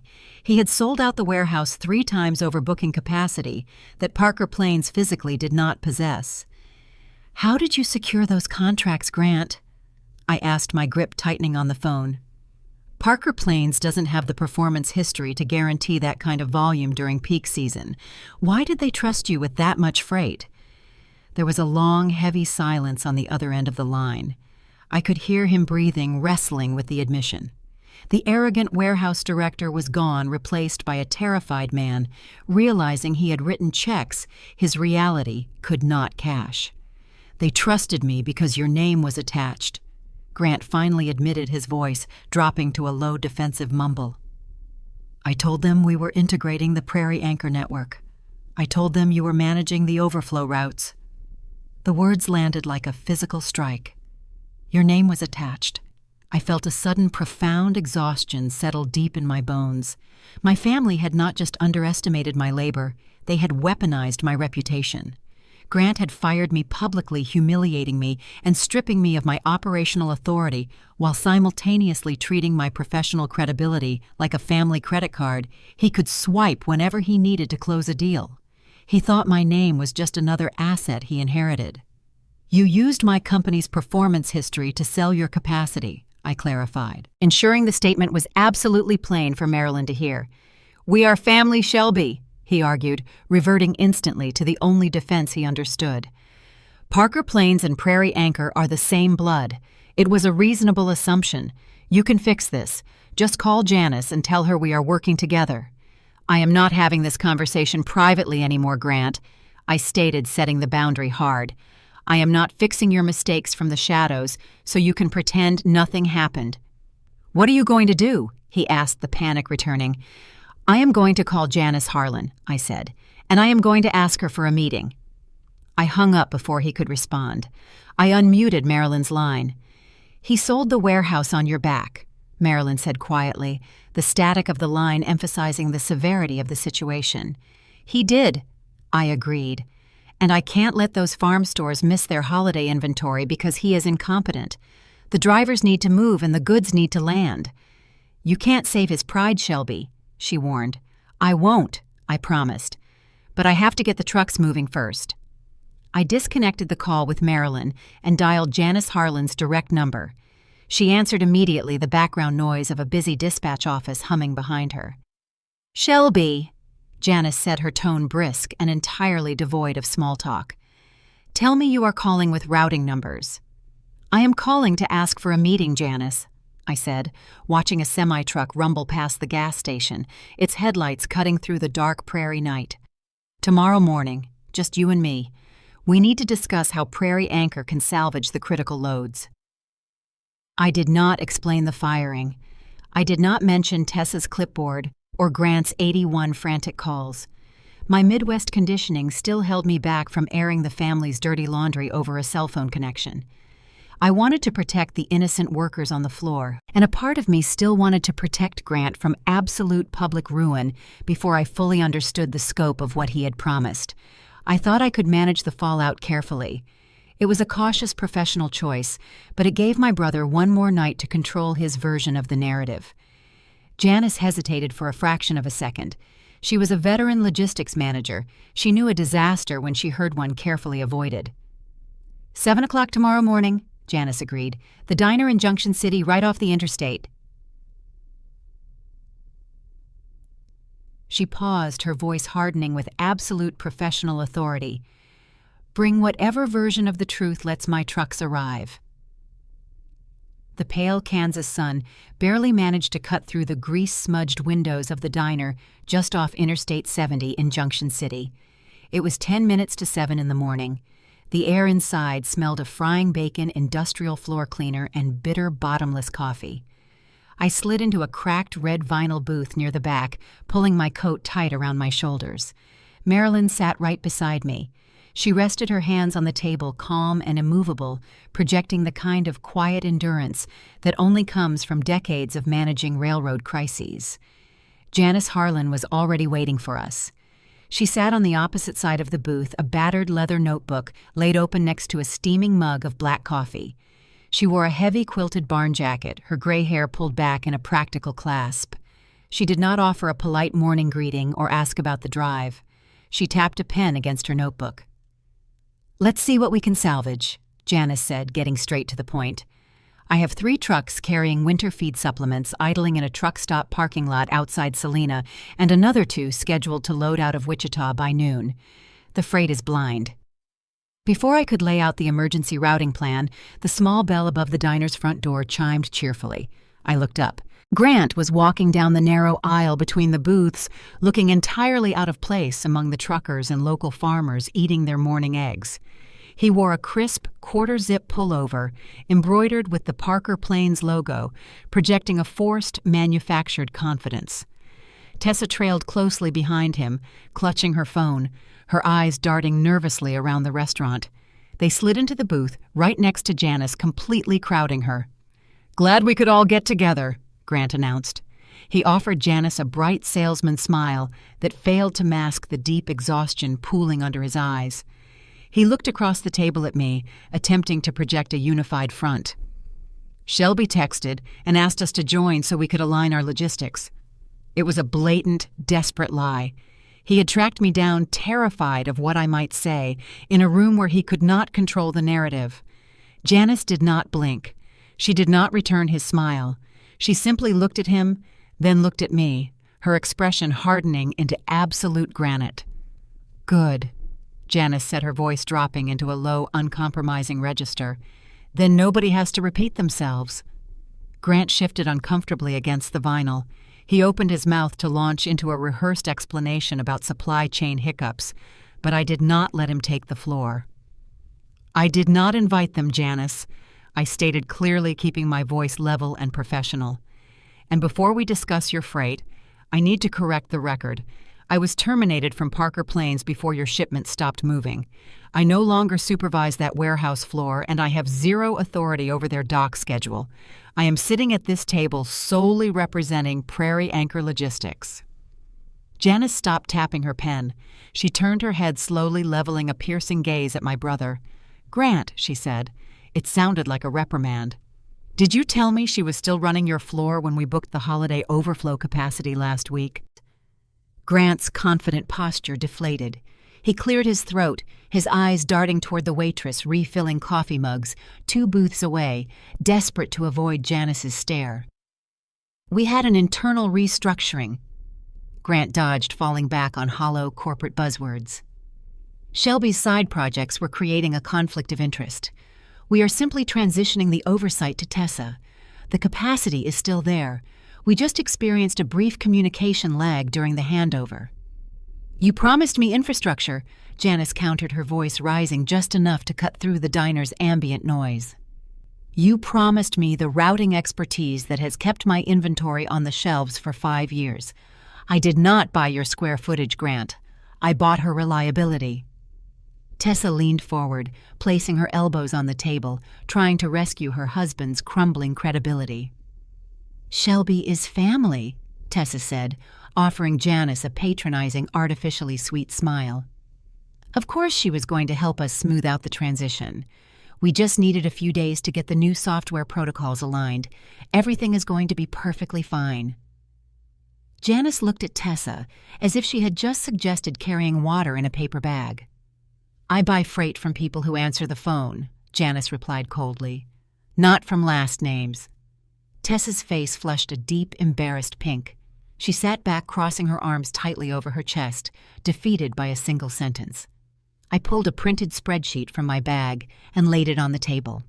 The time for assigning blame had passed. The freight was dying on the vine, and innocent drivers were losing their paychecks. The Midwestern work ethic ingrained in my bones simply would not allow me to sit back and watch the supply chain burn, even if letting it burn was the easiest way to punish my brother. "I cannot fix the internal operations at Parker Plains," I told Janice, tapping the spreadsheet. "But Prairie Anchor can patch the immediate bleeding. I can authorize a limited holiday routing patch for your critical goods only. If you agree to redirect your immediate loads directly through my firm, I will personally coordinate the carrier releases. I will reroute the inbound trucks, bypass the canceled outbound lanes, and ensure the drivers get paid. But you have to authorize the transfer of custody to Prairie Anchor in writing." Janice reviewed the spreadsheet. It was a clean, practical lifeline. "I will authorize the redirect," Janice agreed without hesitation. She picked up her pen and began making notes. "Prairie Anchor takes the primary lanes for the next 2 weeks. We move the critical feed supplements today." I let out a slow, quiet breath. A heavy fraction of the anxiety that had been crushing my chest finally lifted. I had protected the drivers. I had protected Janice's inventory. But as I looked across the table, the relief curdled into a cold, heavy dread. Grant was not looking at the spreadsheet. He was leaning back against the vinyl booth, his shoulders relaxed, a quiet, calculating satisfaction returning to his face. I realized in that terrible moment exactly what I had just done. My over-responsibility had saved the freight, but it had also saved him. By stepping in to untangle the immediate gridlock, I had prevented Parker Plains from going into total default. I had handed Grant the exact lifeline he needed to survive the week. He didn't care that Janice had humiliated him. He didn't care that he had lost her direct trust. He only saw that the immediate crisis was patched, and he instantly recognized a new angle to exploit. If I was managing the crisis, he could simply reframe the narrative. He could tell the world that the family business was operating exactly as intended. Marilyn saw it too. She gave me a slight warning shake of her head, but the deal was already struck. We wrapped up the logistics and stood up from the booth. Grant left a few crumpled bills on the table for the coffee, offering Janice one last unearned smile before he and Tessa headed for the door. I walked out of the diner a few minutes later, the cold morning air biting at my face. I stood in the gravel parking lot beside Marilyn's car, pulling my keys from my pocket. I had stopped the bleeding, but I felt entirely hollowed out. My phone buzzed in my hand. It was an automated notification from a professional networking site alerting me to a new post from a connected account. I opened the application, shielding the screen from the morning glare. It was a public update posted by Tessa. The post featured a generic stock photograph of a semi-truck driving down a sunlit highway. Below the image was a meticulously crafted, perfectly weaponized paragraph. "Grateful for the dedication of our team at Parker Plains this holiday season. After a brief operational hiccup, Shelby has finally agreed to fix the mess she created and will be assisting us with overflow routing. Family always comes together to serve our amazing clients." I stared at the screen, my blood turning to ice water. She had not just twisted the truth. She had completely inverted reality. She took my emergency intervention, the lifeline I threw to save innocent drivers, and publicly framed it as an admission of guilt. In one short paragraph, she branded me as the architect of the crisis, and reduced my independent contracting firm to a mere subordinate assisting role under her new management. By the time I refreshed the page, the timestamp showed the post had been live for less than 20 minutes. In the comments section below, 3 different regional logistics managers had already liked the update. Before noon, half the supply chain in central Kansas would believe that I had nearly ruined the holiday season, and that Grant had graciously allowed me to come back and clean up my own disaster. The fluorescent lights of the Selena grocery store hummed a steady, sterile note above the produce aisles. It was Wednesday morning, 24 hours after I had secured the emergency routing for Janice Harlan at the diner. I carried a red plastic handbasket, dropping in a bag of coffee beans, a carton of milk, and a few apples. I was trying to anchor myself in the mundane rhythm of a normal weekday, deliberately avoiding my email inbox for an hour, just to let my blood pressure settle. I was inspecting a display of bell peppers when the squeak of a grocery cart stopped directly behind me. "Shelby," a familiar voice called out. I turned around. Standing there with her hands resting on the handle of her cart was Carol Ann Redding. She wore a quilted vest and a silver cross necklace resting against her turtleneck. Carol Ann had been my 4-H mentor when I was a teenager. She was the woman who had taught me how to keep meticulous ledger books for livestock projects. She was a fixture in the local community, serving on half the charity boards in the county, and organizing the weekly committee breakfasts at the large Methodist church my parents attended. "Hi, Carol Ann," I said, offering a polite smile. She did not smile back. Her expression carried a heavy, deeply disappointed weight. She looked at the red plastic basket in my hands, then up at my face, evaluating me with the stern scrutiny of a disappointed teacher. "I saw your sister-in-law at the church breakfast this morning," Carol Ann said. She kept her voice low, but the produce section was quiet enough that the words hung sharply in the cool, misted air. Tessa was in tears by the coffee urn. My grip tightened on the plastic handles of my basket. I did not prompt her to continue. I knew exactly what was coming, but I forced myself to stand perfectly still and let the lie arrive. "She told the committee that you walked out on your brother." Carol Ann continued, her tone laced with maternal reprimand. "She said you had some sort of personal disagreement with Grant over your side business, and you just packed up and abandoned the warehouse, froze the shipments right on the floor." I stared at her. The sheer breathtaking scale of the distortion paralyzed my tongue for a fraction of a second. Tessa had taken the disaster she created on the dock, wrapped it in a bow of fabricated victimhood, and hand-delivered it to the most efficient gossip network in central Kansas. "Tessa said Grant had to practically beg the regional suppliers to intervene." Carol Ann pressed, leaning slightly over her cart. "She said you only agreed to come back and fix the schedules after the customers pleaded with you. Honey, did you really leave your brother's workers hanging before Christmas?" The question felt like a physical slap. In the logistics industry and in a tight-knit Midwestern town, your reliability is your only real currency. You can be difficult, you can be expensive, but you cannot be reckless with other people's livelihoods. By telling the church committee that I had intentionally frozen shipments and abandoned the dock workers just weeks before the holidays, Tessa was actively trying to destroy my professional and personal reputation. I looked at the older woman who had once praised my work ethic. My pulse pounded in my ears. The instinct to defend myself flared hot and violent in my chest. I wanted to drop my basket right there on the linoleum. I wanted to pull out my phone and show Carol Ann the desperate, frantic text messages Grant had sent me. I wanted to loudly explain that Tessa had choked the warehouse by canceling outbound lanes because she didn't know how to read a cross-dock schedule. But I looked around the aisle.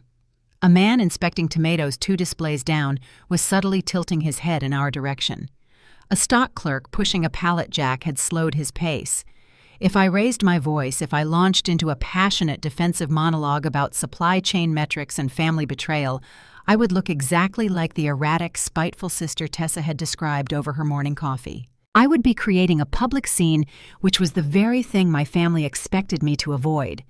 They had built this trap knowing my reluctance to embarrass the family name would keep me quiet. I set a green bell pepper gently into my basket. I looked Carol Ann directly in the eyes. I stripped every ounce of emotion, anger, and defense from my voice. "I was fired before those shipments stopped," I said. It was a single, unadorned sentence. I did not elaborate. I did not insult Tessa or explain the carrier authority. I simply delivered the chronological truth. Carol Ann blinked. The rigid, disappointed set of her shoulders faltered. She had been prepared for me to offer an excuse, or perhaps an ashamed apology. She was not prepared for a flat logistical fact that completely contradicted the premise of Tessa's tears. "Fired?" Carol Ann repeated, her brow furrowing in genuine confusion. "But Tessa said you walked off." "I was terminated, Carol Ann," I confirmed, my voice steady. "Grant took my keys and my radio. I did not abandon the workers. I was removed from the property." Carol Ann looked down at her cart, processing the discrepancy. She did not instantly switch sides and declare her unwavering support for me. The Parker family name carried too much weight in her social circle for a sudden reversal, but the absolute certainty in my voice broke the momentum of the smear campaign. She nodded slowly, her lips pressed into a thin line. She realized there was a massive missing piece to the story she had been told. "I see," she murmured. She offered a stiff, uncomfortable nod. "Have a good morning, Shelby." She pushed her cart down the aisle, the squeaky wheel echoing, fading away. I walked to the self-checkout lane, paid for my groceries, and carried the plastic bag out to the parking lot. The cold air felt like a relief against my flushed skin. I unlocked the cab of my truck and climbed inside, dropping the bag onto the passenger seat. My phone buzzed in my pocket. I pulled it out. A new text message from Grant illuminated the screen. "I hear people are talking about the warehouse issues," the message read. "If you do not want people saying it, sign the continuity statement, and we will tell everyone you are helping again." I stared at the glowing text, a cold, heavy realization settling into my bones. The encounter in the produce aisle was not a random accident. The church committee breakfast was not just Tessa venting her frustrations. It was a coordinated, calculated pressure campaign. If they could not control the freight, they were going to control the story. Grant knew my reputation meant everything to me. He had weaponized his wife's social circle to spread a toxic, damaging lie, setting a fire in the community. Now he was offering to sell me the extinguisher. A continuity statement was a standard industry document used to assure clients and vendors during a management transition. If I signed it, I would be legally and publicly linking Prairie Anchor Logistics back to Parker Plains. I would be formally accepting a subordinate cooperative role in his disaster validating Tessa's online post that I had returned to fix my mess. It would shield Grant from any accountability for the stalled trucks, and it would falsely imply that I accepted responsibility for the fulfillment schedule. They had hurt me privately by taking my job. Now they were punishing me publicly for refusing to hide the damage they had caused. I typed 2 letters into the reply box. No. I hit send, tossing the phone onto the passenger seat next to the groceries. I put the keys in the ignition, but before I could turn the engine over, the phone lit up again. It was not a text this time. It was an incoming call. The caller ID showed Pete Rowley's name. I picked it up and answered. "Pete?" "Shelby," Pete said. His voice was hushed, echoing slightly. I could hear the muffled, tinny sound of a vending machine compressor humming in the background. He was calling from the warehouse break room. "What is it?" I asked, sensing the tight, coiled anxiety in his tone. "You need to know what they are doing down here," Pete warned, keeping his voice lowered to a harsh whisper. "Grant called a shift meeting on the floor 10 minutes ago. They are telling the crew you agreed to take the blame for the stalled trucks, so nobody loses their Christmas overtime." I asked Pete to meet me at a small independent coffee shop located a few blocks off the main industrial strip. The place catered to the early morning shift workers, smelling heavily of roasted beans and damp wool coats. I did not want to step onto Parker property, and I did not want Pete to be seen having a private conversation with me in the warehouse parking lot.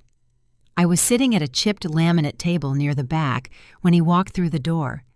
Pete looked incredibly tired. He still wore his heavy canvas work jacket, and there was a dark smear of grease near the cuff of his right sleeve. He bought a black coffee at the counter and walked over, dropping his heavy steel-toed work boots into the chair opposite me. "I appreciate you coming down, Pete," I said. He wrapped both hands around the ceramic mug, letting the heat sink into his palms. He did not offer a friendly, reassuring smile. He looked at me with a heavy, conflicted gravity. "I don't like sneaking off the floor, Shelby," Pete said, his voice low over the ambient clatter of the coffee shop. "But you need to know that Tessa's version of events is taking root. They told the crew this morning that you might pull all the Prairie Anchor freight out of the building completely if we do not publicly support Grant's new management structure." A tight, cold pressure settled into my chest. "I have no intention of pulling the freight, Pete. I authorized the emergency release for Earl yesterday, precisely because I didn't want the floor to starve." "I know that," Pete answered. "But the guys on the floor don't see the portal authorizations.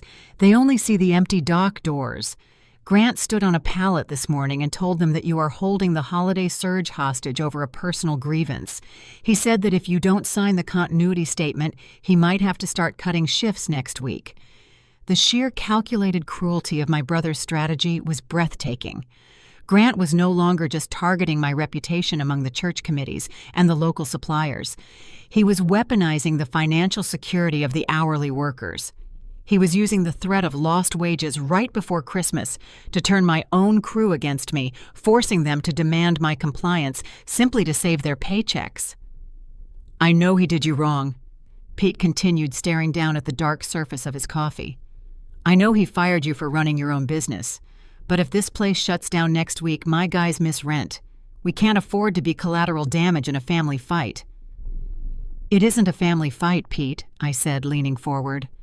"Grant sold capacity he doesn't own.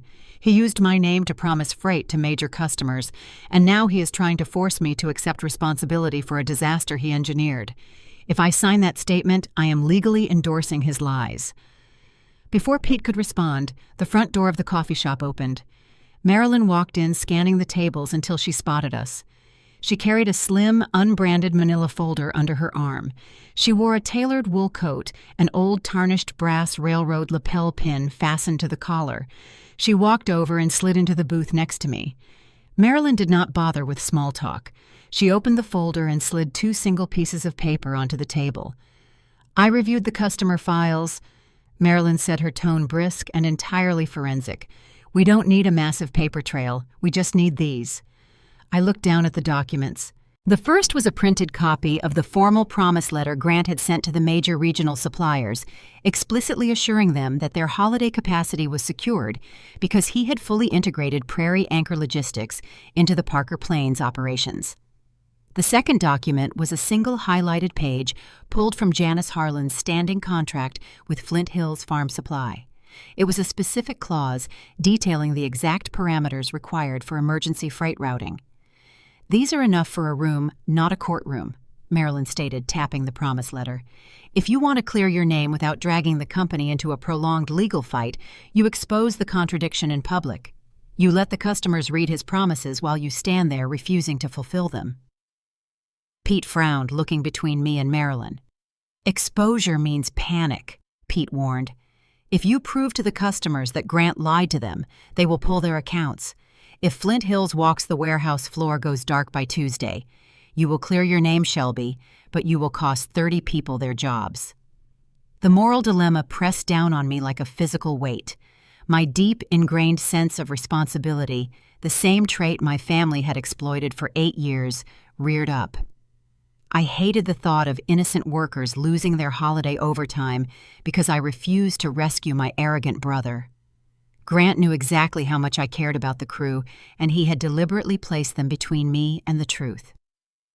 "There is a customer meeting scheduled for tomorrow morning," I said, slowly tracing the edge of the coffee cup. "Grant set it up at the Economic Development Office in town to reassure the regional suppliers. He expects me to show up, sign the continuity statement, and quietly play the supportive sister to save the freight." "Don't go, Shelby," Marilyn advised sharply.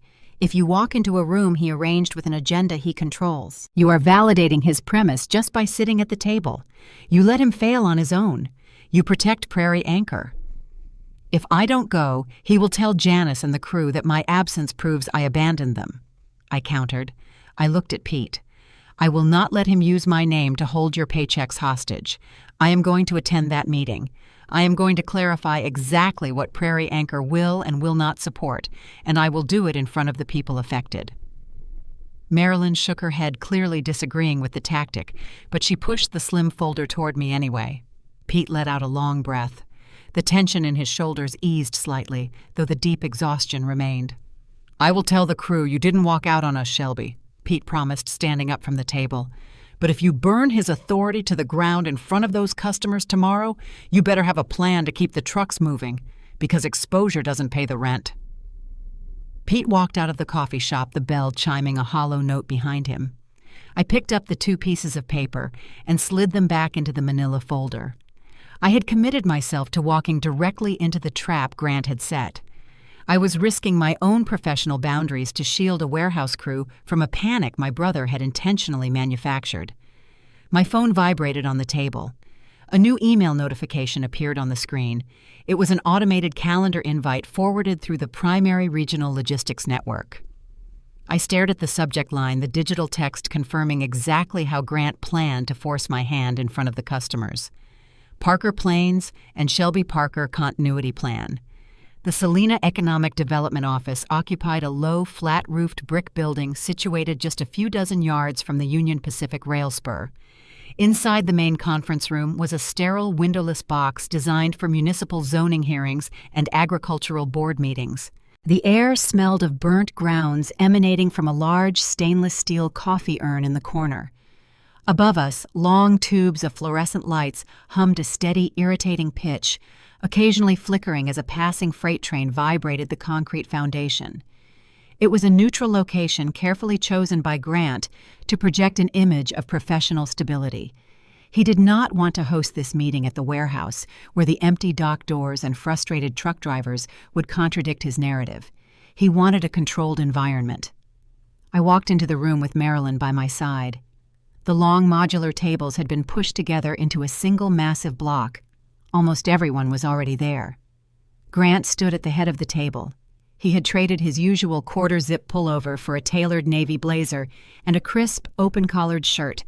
He looked exactly like a regional executive preparing to soothe nervous shareholders. Tessa stood just behind his right shoulder, holding a neat stack of freshly printed documents. Our parents sat to Grant's left, forming a solid visual wall of family solidarity. Linda had her hands folded tightly on the laminate tabletop, her posture rigid. Wayne sat next to her, his faded seed cap resting on the table in front of him. On the opposite side of the room sat the lifeblood of the warehouse. Janice Harlan had her black leather notebook open, her pen resting casually across the lined pages. Next to her sat Earl Blevins, wearing his heavy canvas work coat, his arms crossed over his chest. 2 other major regional logistics directors, men who moved millions of dollars in retail inventory through central Kansas every quarter, sat beside Earl. They looked impatient and distinctly unhappy. Pete Rowley stood near the back door, leaning against the pale drywall.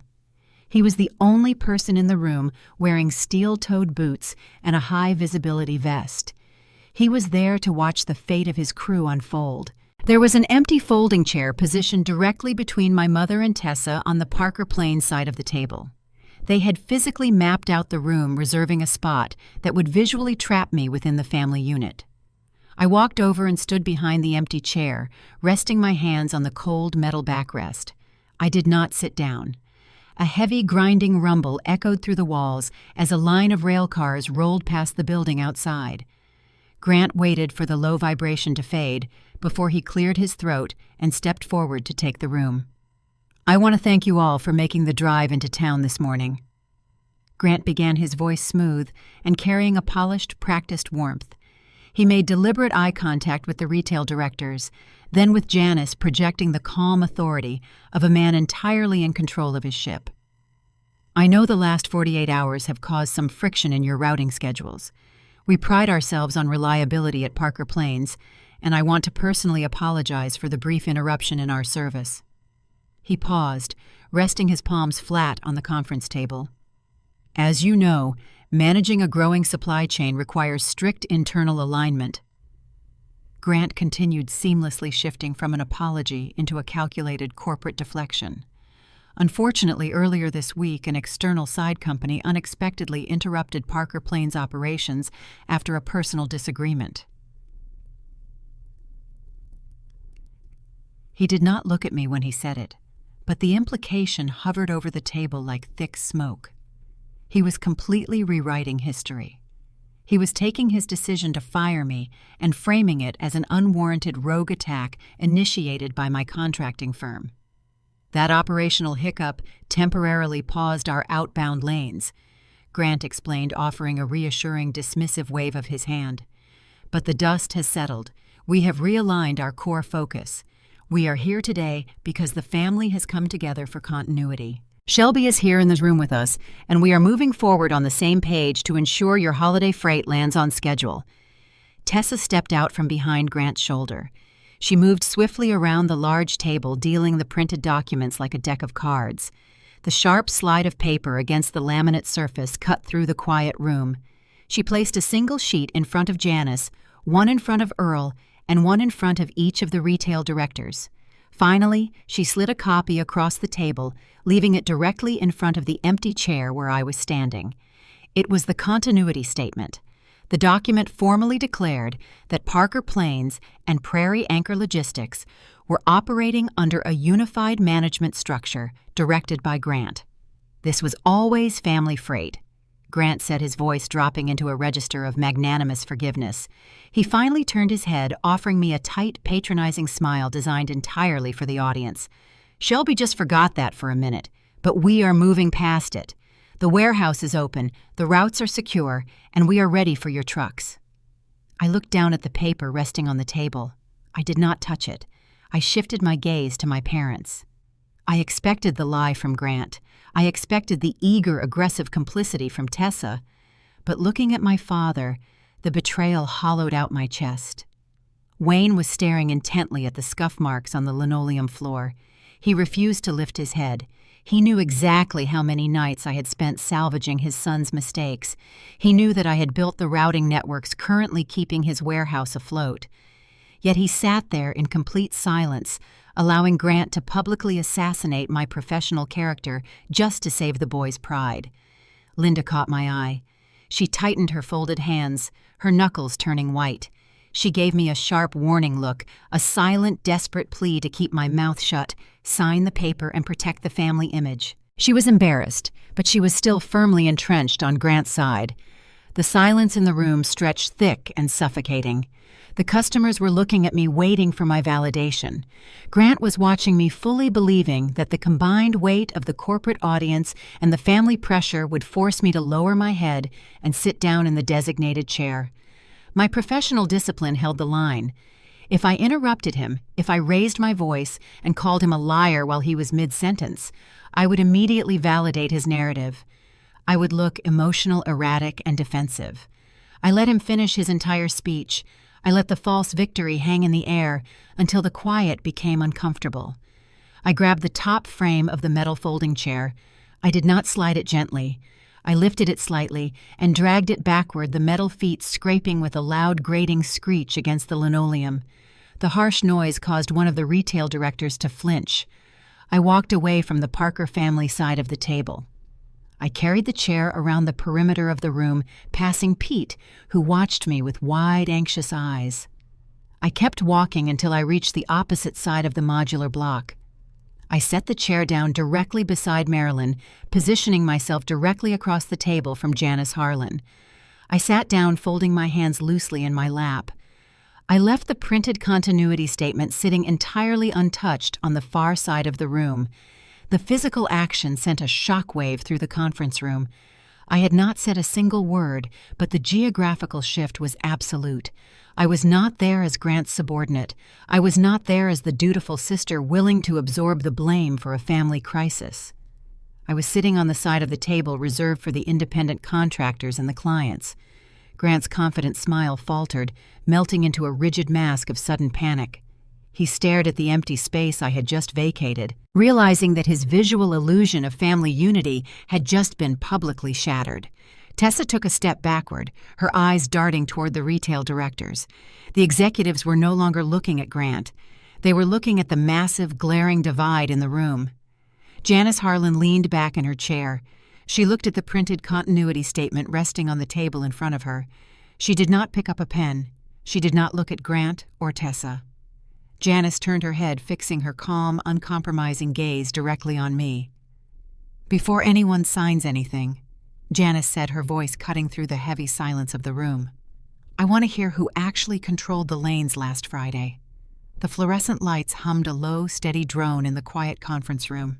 I looked across the modular table at Janice Harlan, maintaining the direct, unwavering eye contact of a logistics manager answering a freight inquiry. I did not inject an ounce of anger or betrayal into my voice.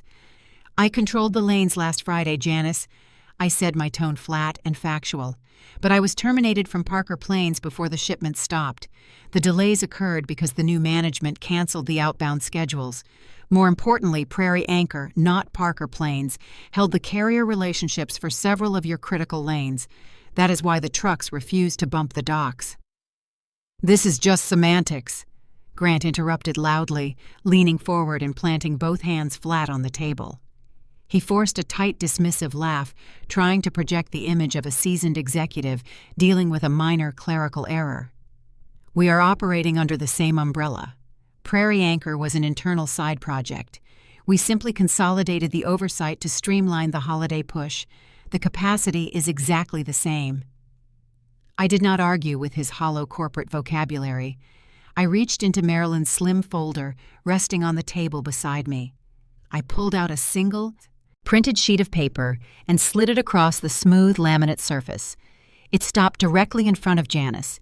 It was not a dense legal contract or a dramatic stack of hidden bank ledgers. It was a simple one-page letter printed on Parker Planes letterhead. "This is the holiday capacity guarantee Grant sent to the regional suppliers last month," I explained, leaning back in my chair. "Read the second paragraph." Janice picked up the letter. The two retail directors seated next to her leaned in their eyes, scanning the text. The paragraph was brief and explicit. It assured the customers that Parker Planes could handle the massive seasonal volume surge precisely because they had fully integrated Shelby Parker's Prairie Anchor network. The letter heavily emphasized my personal performance history, using my specific routing success rate to justify the overextended capacity promises. Everybody knew what I meant. Grant argued, his voice tightening with defensiveness as he watched the executives read his own words. "I meant the family infrastructure was expanding. I was reassuring the market." "No, Grant," Marilyn said quietly, her voice carrying the unshakable weight of a 30-year industry veteran. "They knew what Shelby's name meant. You fired the person, but you kept spending her reputation." A heavy, uncomfortable silence settled over the room. Grant's face flushed a deep mottled red.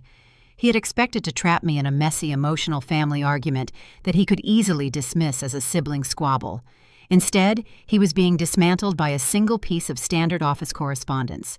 He had fired the second job, but he had built his entire holiday revenue projection on its credibility. Tessa shifted nervously near the whiteboard, realizing the room was entirely slipping away from her control. Before Grant could attempt another pivot, a voice spoke from the far side of the room. "They told the crew she walked out," Pete Rowley said. Pete stepped away from the drywall.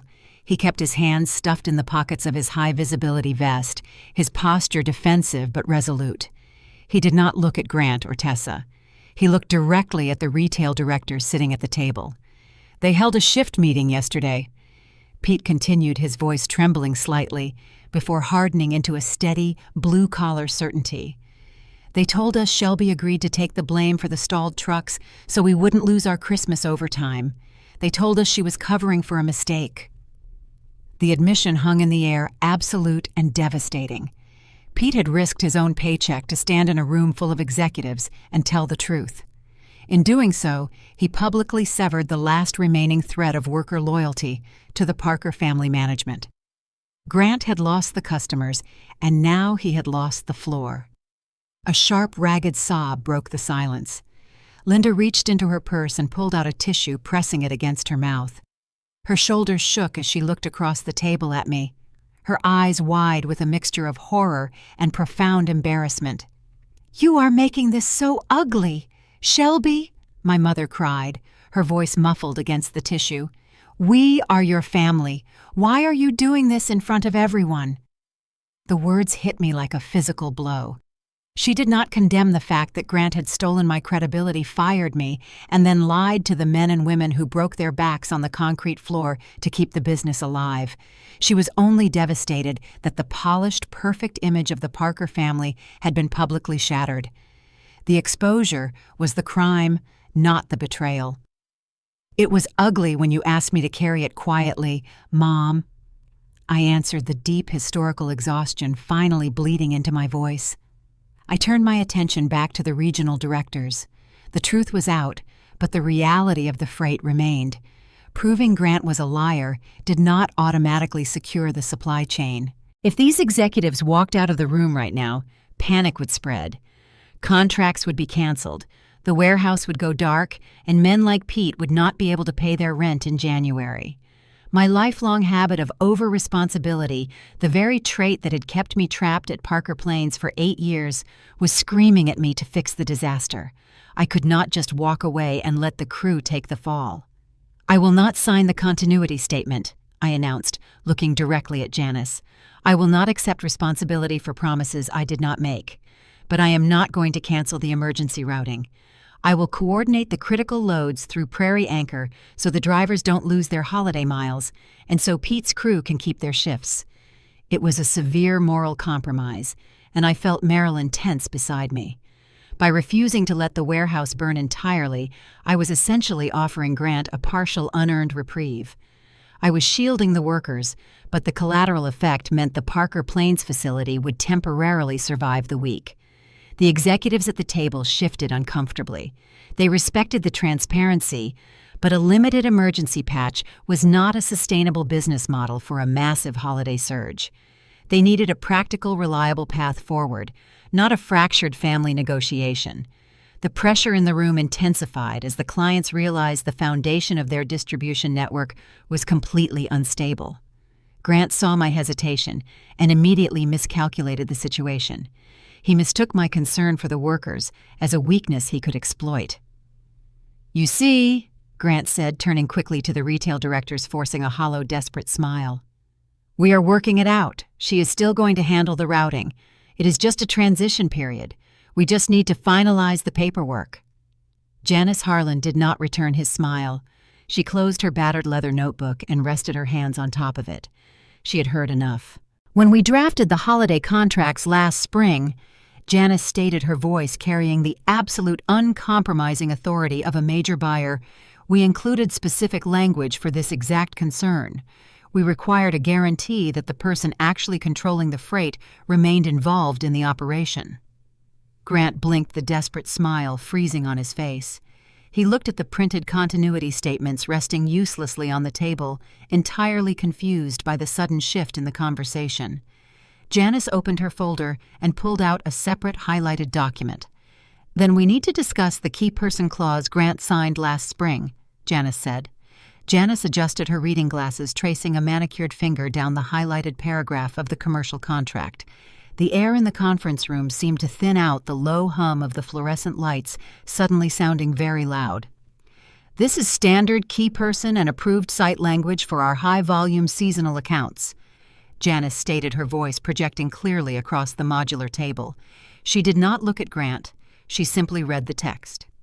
"It states that if Shelby Parker is removed from Parker Plains operations, or if her routing authority is substantially diminished, Flint Hills Farm Supply reserves the right to immediately transfer emergency fulfillment protocols. We are legally authorized to bypass Parker Plains and assign the freight directly to Prairie Anchor Logistics or any other approved secondary provider to ensure supply chain continuity." She placed the document flat on the table, sliding it forward so the heavy black ink signature at the bottom was visible to everyone in the room. "That cannot be real," Grant said. His voice was hollow, stripped of all executive resonance. He stared at his own signature resting on the laminate surface. "You signed it because you wanted the order, Grant," Janice replied, pulling off her glasses. "You skimmed the compliance pages because you only cared about the gross revenue projection. We put that clause in there specifically because we knew your facility was expanding too fast, and we only trusted the infrastructure Shelby had built." Earl Blevins leaned forward, crossing his heavy canvas-clad arms over the table. "My fleet operates under the exact same parameters.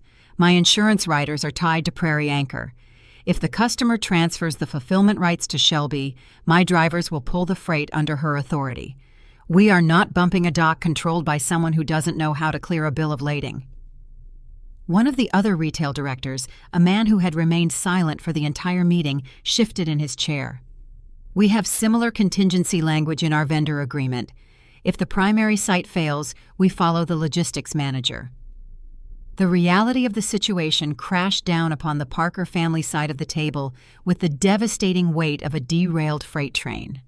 Grant had spent 8 years assuming that because the building had our father's name on the side, the business naturally belonged to him.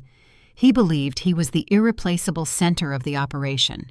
The contracts laid out in plain English proved the exact opposite. The customers had protected themselves not by investing in the Parker Plains warehouse, but by investing in my competence. Tessa pushed her chair back, the metal legs scraping loudly against the floor. Her face was flushed, her eyes darting frantically between the retail directors and my mother. "This is theft!" Tessa erupted, her voice shrill and echoing off the drywall. She pointed a shaking finger across the table. "You planned this from the beginning. You set up a shadow company, and now you are stealing the family business right out from under your brother." Janice Harlan did not raise her voice. She simply looked at Tessa with a gaze so cold it could freeze water. "No," Janice cut her off sharply. "Your husband fired the company." The room went entirely silent. Tessa opened her mouth to argue, but no words came out. The absolute, undeniable logic of Janice's statement paralyzed her.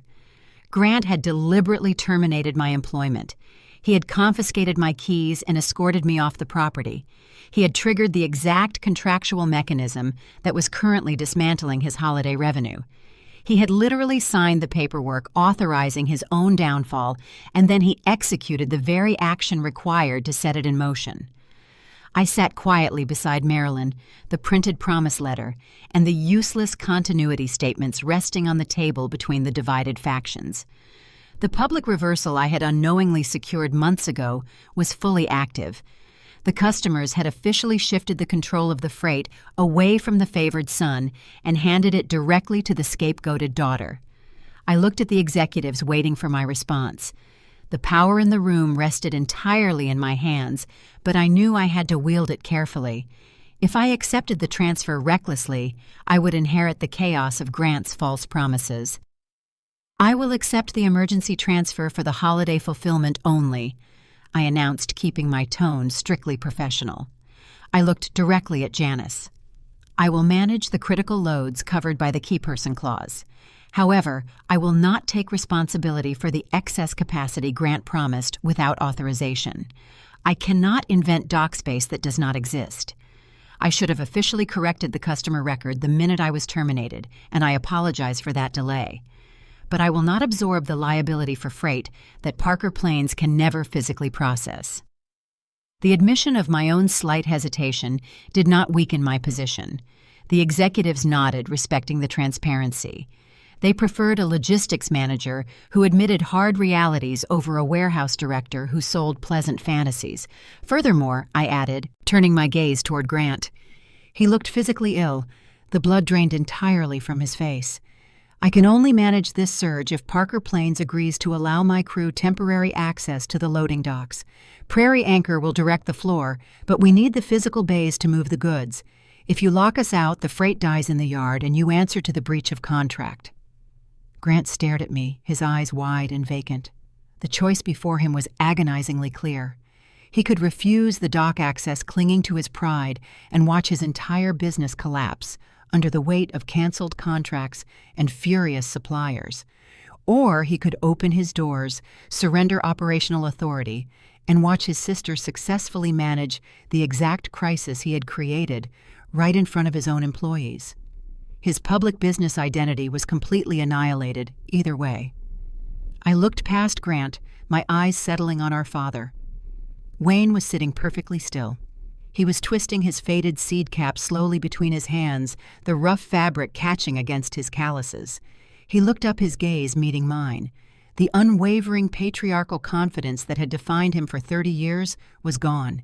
He saw the empty promises, the shattered contracts, and the devastating incompetence of the son he had proudly crowned as the future. The family myth he had built, the one where the son leads and the daughter quietly assists, had cracked beyond repair. I felt a sharp, profound ache in my chest. I had won the room. I had secured the freight and protected my reputation. But the victory felt incredibly heavy. Exposing the truth meant watching the illusion of my family break, and even though the illusion was toxic, the fracture still hurt. Janice broke the heavy silence. She closed her folder and leaned forward, focusing entirely on the logistics required to salvage the week. "Shelby," Janice said, asking the only practical question that mattered, "can you move this freight by Monday if Parker opens the docks?" The pre-dawn air outside Parker Plains was bone-chillingly cold. It was 4:45 in the morning, the sky still a deep, inky black over the industrial lot.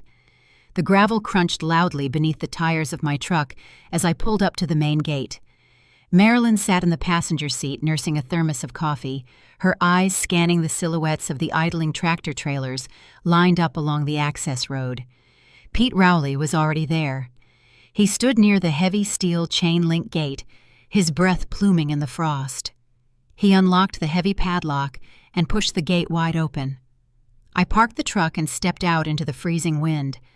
I held a thin manila folder tucked tightly under my arm. Inside was a single printed document, a temporary dock use agreement.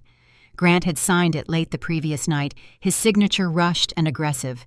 He had no other choice. Without that piece of paper, Janice Harlan and the other regional suppliers were fully prepared to cancel every outstanding contract and pull their freight entirely. I walked onto the warehouse floor. The ambient temperature inside was only marginally warmer than the yard. The massive rolling steel doors were shut against the cold, and the concrete smelled of dust diesel and stale cardboard. The overhead halogen lights hummed to life as Pete flipped the main breaker. Through the glass windows of the break room near the front office, I could see Grant. He was sitting alone at a small, scuffed plastic table, staring blankly at a styrofoam cup of coffee he had not touched.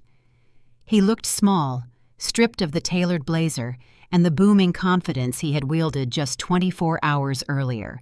He was physically present in the building, but he possessed absolutely zero operational authority. I walked toward the center of the staging area where the first shift crew was beginning to gather. Men and women in heavy coats and high-visibility vests stood in a loose semicircle, holding steaming travel mugs, looking exhausted and deeply uncertain about the fate of their paychecks. Tessa emerged from the management stairwell.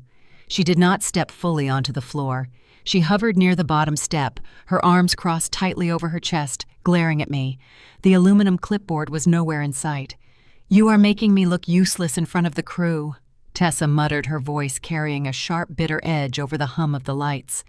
"I don't need to make you look like anything, Tessa," I replied, not breaking my stride. "The freight needs to move. If you want to help, grab a pallet jack. If not, stay off the floor." Tessa's jaw tightened, but she did not step onto the concrete. She retreated a few steps back up the metal stairs, choosing to observe from the shadows, rather than engage with the actual labor of the warehouse. I stopped in front of the crew. Pete stepped up beside me, leaning against the yellow guardrail of a parked forklift. I looked at the faces of the workers I had managed for 8 years. They knew the score. They had seen the empty docks, they had heard the rumors Tessa spread, and they knew the facility was dangerously close to gridlock. "I want to be straight with you," I began, my voice carrying clearly across the quiet, cavernous space. "I am not returning as operations supervisor for Parker Plains. I am here operating under Prairie Anchor Logistics. The major customers transferred the emergency fulfillment protocols to my company late yesterday afternoon." Several workers exchanged glances. A low murmur rippled through the group. Grant made promises to the regional suppliers regarding capacity that this facility simply does not possess. I continued keeping my tone objective and factual. I would not protect my brother's ego, but I would not waste time insulting him either. We cannot materialize dock space that isn't there, and we cannot invent inventory. I'm going to have to call several secondary accounts this morning and tell them their holiday displays cannot be delivered on schedule. I paused, letting the reality of the situation settle over the crew. I could fix the immediate logistics, but I could not perform miracles.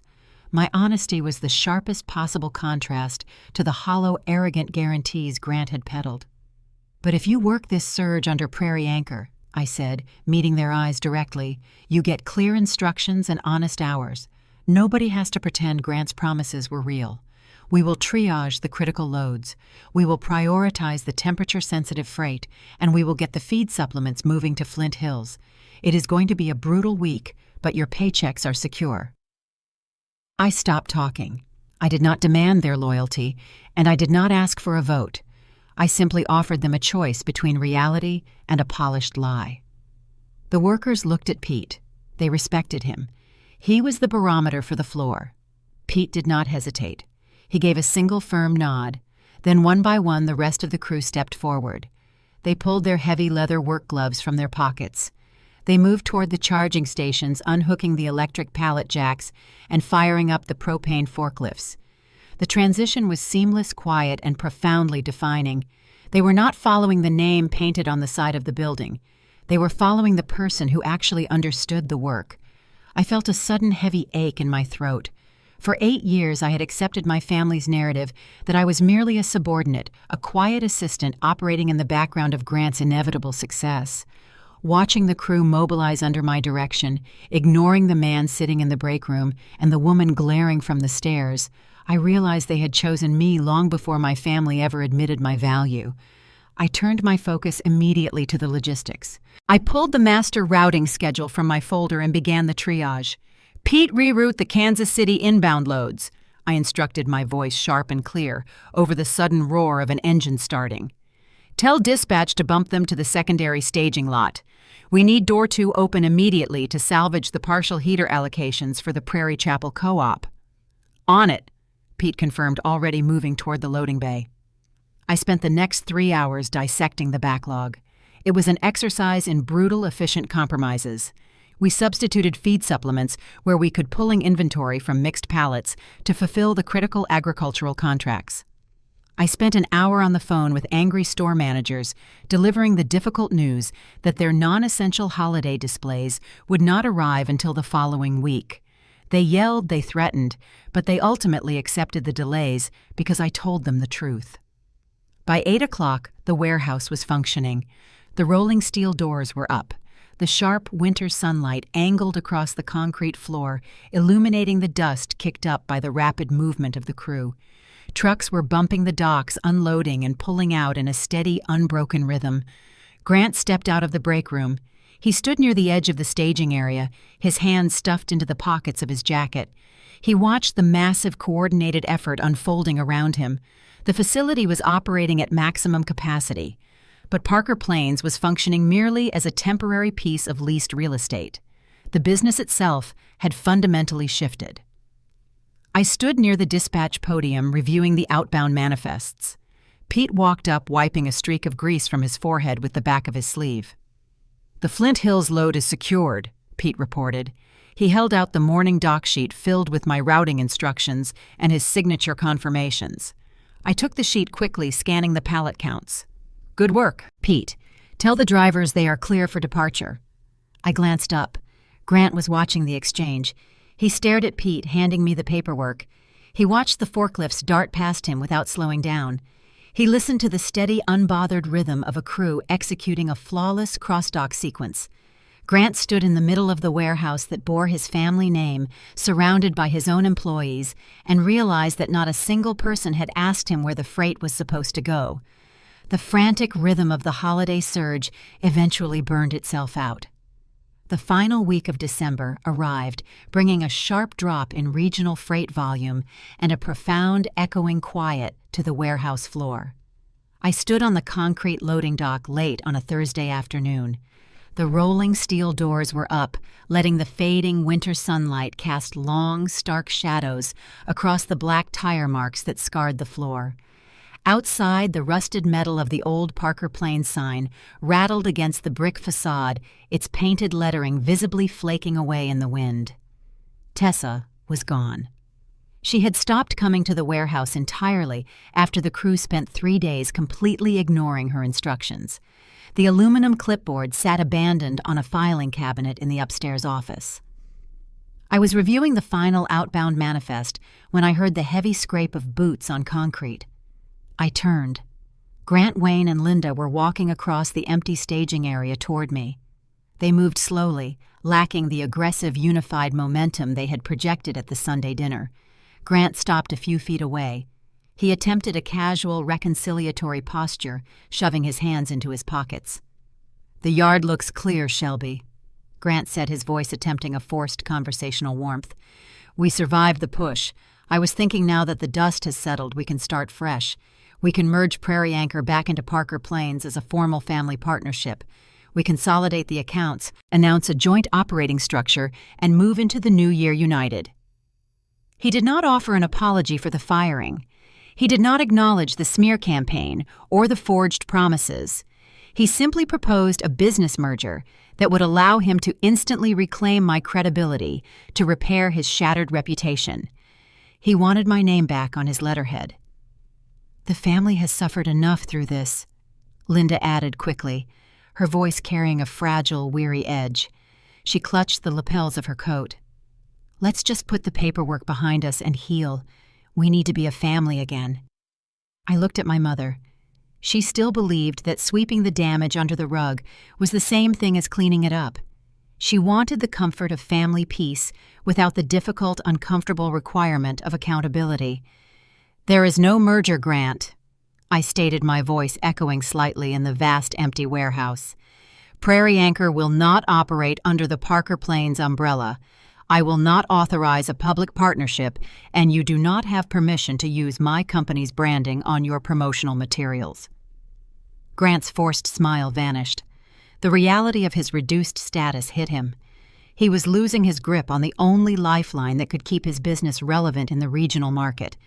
Parker Plains was going to be permanently relegated to overflow storage. Before Grant could argue, Wayne shifted his weight. My father had remained silent during the approach. Now he took off his faded seed cap, holding the frayed brim in both hands, turning it slowly. He looked older than he had a month ago. He looked at the empty dock bays, and then he looked directly at me. "I let him be the face of this place," Wayne said. His voice was rough, scraping against the quiet warehouse walls. He did not look at Grant or Linda.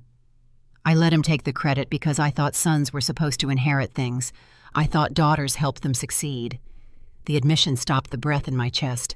For 8 years, I had craved that exact acknowledgement. I had wanted my father to look at the ledgers, look at the schedules, and admit that I was the engine keeping his legacy alive. I had wanted him to say it out loud to validate my labor. Hearing it now, standing on the cold concrete after the betrayal and the public humiliation, it felt agonizingly hollow. It was an honest admission of his gendered bias, a confession that he had actively constructed the hierarchy that allowed Grant to exploit me. But acknowledging the bias did not fix the damage it had caused. The regret in his voice was real, but regret is not repair. I looked at my father, feeling the heavy, complicated grief of mourning a relationship that I could never fully trust again. "I was fired for working 2 jobs. I answered, my voice quiet but unyielding. Nobody asked what the second one was because nobody believed my work could be bigger than his title. Wayne slowly nodded, his eyes dropping back to the concrete floor. He understood that the boundary I was setting was permanent. The family business was fractured, and he could not rebuild it with an apology. From the shadows near the break room, Pete Rowley walked out onto the floor. Pete approached the group, his work boots heavy against the cement. He did not say a word to Grant or my parents.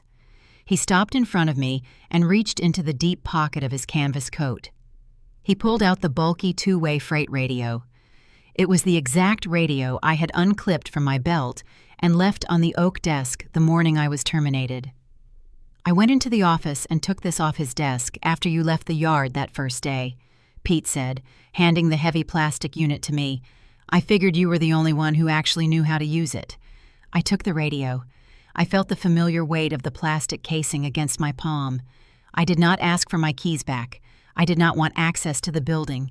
The keys represented the past, but the radio represented communication direction and control over the freight. It was the symbol of the true authority on the floor. I tucked the radio under my arm. I turned away from my family and began walking toward the open dock door where the evening sun was casting a brilliant fiery orange glow across the Kansas prairie. "Shelby!" Grant called out, desperation finally cracking his voice. He realized that the separation was absolute. He realized he was standing in a massive empty building with no clients and no credibility. What am I supposed to tell people? I paused at the edge of the dock, looking out at the tire marks scoring the gravel yard. "The truth would be a start," I said. 6 months later, the early summer sunrise broke over the flat Kansas wheat fields, casting long golden light across a modest industrial park on the outskirts of Salina. I stood on the concrete apron of the newly leased Prairie Anchor Logistics Operations Hub. The building was not massive, and it certainly was not glamorous. We leased 5 functional dock doors attached to a small cinderblock office space. The paint on the exterior walls was peeling slightly, and the coffee maker in the break room required a firm smack on the side to brew a decent pot. It was exactly what I needed. Inside the front office, Marilyn's old tarnished brass railroad pin sat mounted in a small wooden frame right next to the dispatch window, a quiet tribute to the mentor who had helped build this foundation. Behind the glass, the morning schedule was already glowing on the whiteboard. Pete Rowley stepped out of the office holding a clipboard and a fresh cup of coffee. He wore a crisp, high-visibility vest bearing the Prairie Anchor logo. He was the official dock manager, now running a crew of 10 reliable workers who had followed him across town. "Earl's fleet is pulling past the gate," Pete announced, nodding toward the access road. I watched the familiar line of Peterbilt trucks rumble into the yard. The deep growl of the diesel engine sounded like progress. They maneuvered expertly toward the open bays, the drivers already preparing to bump the docks and drop their freight. My phone chimed in my jacket pocket. I pulled it out and saw a new email notification. It was a digital transmission from Janice Harlan at Flint Hills Farm Supply. I opened the file. It was the first official direct purchase order for the new fiscal quarter, routed exclusively through Prairie Anchor Logistics. There was no mention of the Parker family. There were no confusing umbrella agreements. The contract was clear, and entirely mine.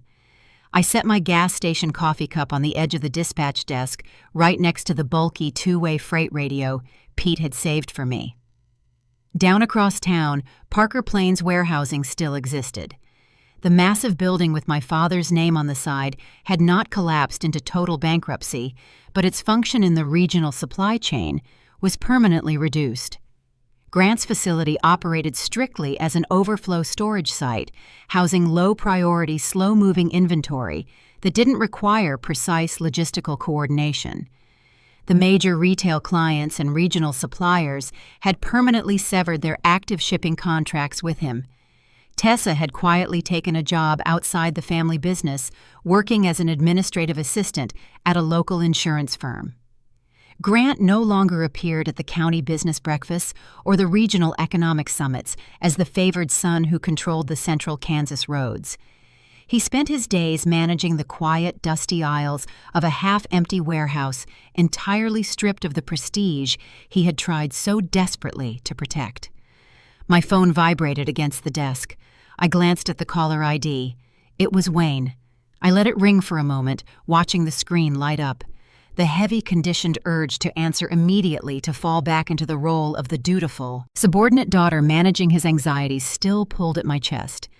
The instinct to fix things for my family did not magically disappear overnight. I still felt a pang of sadness when Wayne sounded tired, or when Linda tried to text me cheerful, oblivious updates about the weather. But I no longer confused that sadness with an obligation to rescue them. I picked up the phone and accepted the call. "Morning, Shelby," Wayne said. His voice sounded thin over the connection lacking the booming authority it once carried. Looks like we might get a strong storm front pushing in from Colorado tomorrow. Just checking in, wondering how the freight is moving." He was calling to talk about the weather and the trucks searching for a safe, neutral connection point because he knew the deeper conversations were permanently off-limits. He knew I would not discuss Grant, and he knew I would not entertain any fantasies about a family merger. "The freight is moving fine, Dad," I answered, keeping my tone polite but firmly bounded. "We have the outbound lanes secured before the rain hits." "That's good," he murmured, a brief, heavy silence stretching over the line. "That's good work." I did not offer anything more. I let him carry the weight of the silence. "I have to get back to the floor, Dad," I said gently. "I'll talk to you later." I ended the call and placed the phone face down on the desk. The peace I had found over the last 6 months was absolute, but it was accompanied by a quiet, lingering grief. I had secured the business recognition I had earned, but I also understood that I would never receive the genuine family apology I had once hoped would fix everything. My parents would never fully admit that their favoritism had broken the foundation, but I had stopped needing their admission to validate my reality. Through the open office window, I heard the sharp, pressurized hiss of air brakes as Earl's lead driver successfully backed his trailer into door 1. A moment later, the old freight radio resting on the desk crackled to life with a burst of static. "Dispatch, this is door 1. The driver's voice echoed through the speaker. "Trailer is locked in and ready for the crew. Do we have clearance to open the seal?" I looked at my phone. A new text message from Grant had just appeared on the screen, likely a question about a delayed overflow shipment. I did not open it. I reached out, picked up the heavy plastic radio, and pressed the talk button. "Copy that, door 1. I answered, my voice steady and clear. "Seal is clear. We are ready for your freight. What would you have done if your own family fired you and then expected you to quietly hand over the hidden labor that was keeping them afloat? Would you have warned the customers immediately, or would you have tried to protect the warehouse crew?